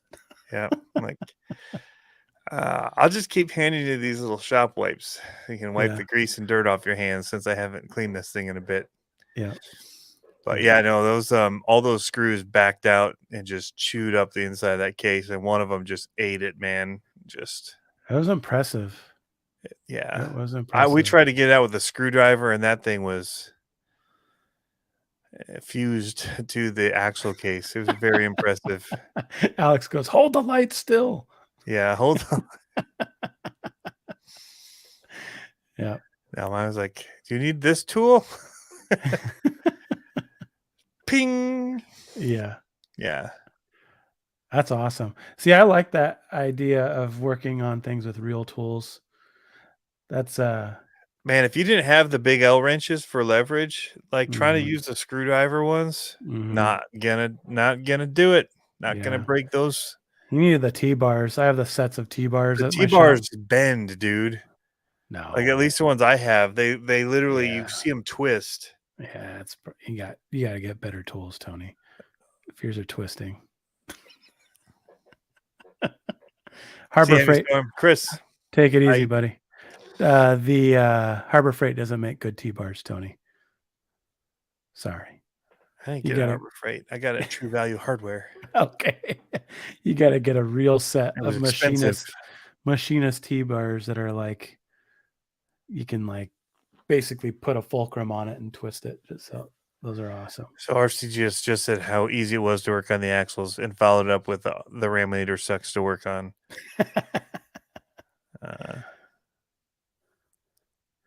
Ratchets with Allen sockets. Oh, that would work too. Yep. That would work really good. Yeah. I need to get those. I use those all the time. The ones that suck though is if you have because you got to breaker bar some of those red Loctite ones, man. Well, so that's what I was gonna say. Those I've broken more of those sockets that have the Allen wrenches on them. I've broken more of those than I have like actual T-bars. Because those you put so much torque on, and they're only like, they just snap the head right off. Huh. Harbor Freight makes fine jack stands. Yeah, once the axles are off, they're easy. Yeah. Yeah. Both wheels off. Got to remove the sway bars, shocks, links, but it's all big. And then those shocks, the upper link part. Oh, those new shocks are massive, dude. Those are yeah. Those are hot dogs. They're they're bigger than hot dogs. Those are German sausages. I watched a Mega Foods show this weekend, and this guy made a 14-pound hot dog, and it just, or maybe a 7-pound hot dog, and it was just like that. I mean, I don't want to say it because it was so that much hot dog in your hand. It just, I mean, it was. Yeah. I mean, it's like.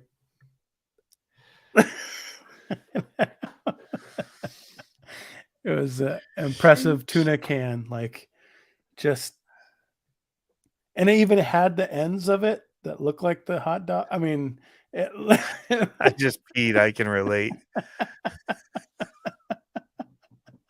Just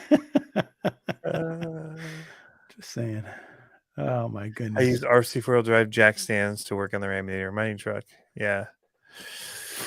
Man, it's insane. But I got to order them. It's about $250 for a new center axle case and diff, and use the original screws, screw it all back together. Probably take the diff apart and Loctite those parts in. Although I'm guessing that they're red Loctited. They gotta be. I don't understand how all four came out. Because they had to back out for them to break loose. And everything else is Loctited, so they've got to have Loctited those. You get stainless. If you don't want it to, I mean, you're never going to get them out, but.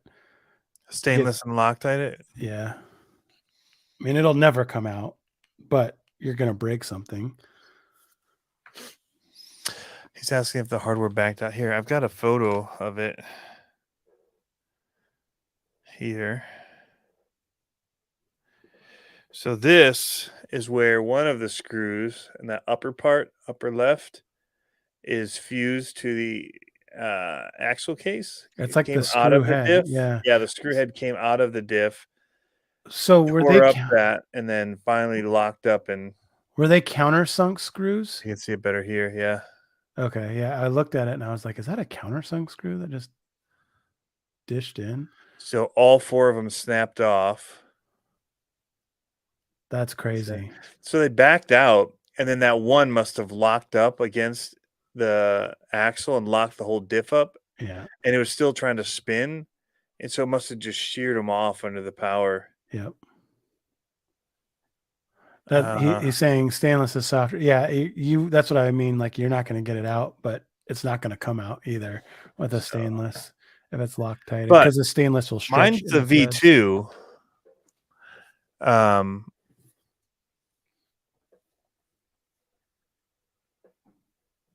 He just jinxed himself. Blue, meh, red. Oh boy, green. Yeah, I have the green stuff too. Yeah, it's known with a lot of them. Yeah. So I mean, other than just taking them apart, and I've driven mine so much though. Like, is there a market? Is there a market for used ones, or is just there? No one gets rid of them. A few people do, and especially when they're out of stock, there's the markets for them a little higher. Mine drives great. I mean, but I just locked up. Was it you that I was talking to about a long time ago, taking one of those like little cheap quads, like a 60 or a 50 kids quad, and converting it into a monster truck? Oh yeah, an RC. There's a guy that did that. Was there? Yeah, there's a video of one. Yep. But I mean, was it just a monster truck body on the quad, or was it converted to a monster truck? It was RC. I know, but I'm just saying, like, was it just a? Oh yeah, it wasn't solid axle or anything. Yeah. See, I would want to like make it into a monster truck. I guess it would have to be IFS in the front. Yeah. Which would still be cool. Yeah, Nick, when mine's running, I just run the snot out of it. It's like my favorite thing to run is that I'll just pull it out and just drive it around the yard, hit the jumps, whatever, and don't even video it half the time. Yeah. You know, just take it out and have a blast with it and then park it. I always go bigger when I'm videoing it. So the ones when I usually do damage to it on video is because I'm sending it. Yeah. But we were gonna jump Alex, and the thing. So the main things I've had happen with it is the bent shafts. So it'll overextend and then lock up, and when you land, it'll then bend it. The other thing is the front steering, the way that they mount the two steering links to the axles and all that. There's this little pivot point, and it has. I bought some of the RC Max or the Taylor RC bearing ones that were supposed to be beefier, and those lasted one run. And so I went back to stock ones, and those will bend. They always bend, but every once in a while they'll break off in there, and that's when you're screwed, and you got to try and tap it out. But I mean, that's pretty much it. Like bent shocks, and then that happened to me three times now with the breaking that bolt off. But I mean, it's usually landed on its side, like side hits, like slapping weird, and it takes a bunch of abuse. But that's one thing that I have had a jonesing for is to get a on-road nitro car. But I want to get one so I can hand make the exhaust so it goes out behind the rear wheels. Like inside the body behind the rear wheels, so it looks like it's actually smoking in a drift car, like put drift car wheels on it. Oh, nice. And then just go out and have fun with it. But those are actually kind of hard to find too. Like you would think that people are like, I hate nitro, I'm out, and they'd be like just cheap to find, but you don't see them very much anymore. I don't like nitro. I know. I don't like the nitro that other people run. I've never owned one, but I've just watched other people try and keep them running at races and run up the start line, and then they put it down and it shuts off, and they can't. Yeah. So then they're back, like trying to rev it and get it ready to, and they're like just revving it, set it down to go, and then yeah. Nah, I don't want any of that. Yeah. Any of that, no fun. All right, man. We should wrap. It's 2:30 a.m. here. I gotta go. Yeah, let's talk about it offline later. About maybe doing. We gotta talk about the SCX6 too. Oh yeah, but like we could do an earlier time. Oh yeah, that'd be great. Like if we did 6 o'clock or 6:30 and only went for a solid hour and a half. Yeah. You've got a Kyosho Inferno you've been trying to give away. I'll take it off your hands and play with it and make something cool out of it. Just let me know. Just let me know. I'll even put ball bearings in it. Actually, maybe I'll change everything out to bushings. Well, then he could send them back the bearings, which would be good for him. There you go. Yeah. He'd have more bearings. Yeah. So, but it's been a great night. It has. I'm still going to shoot you in the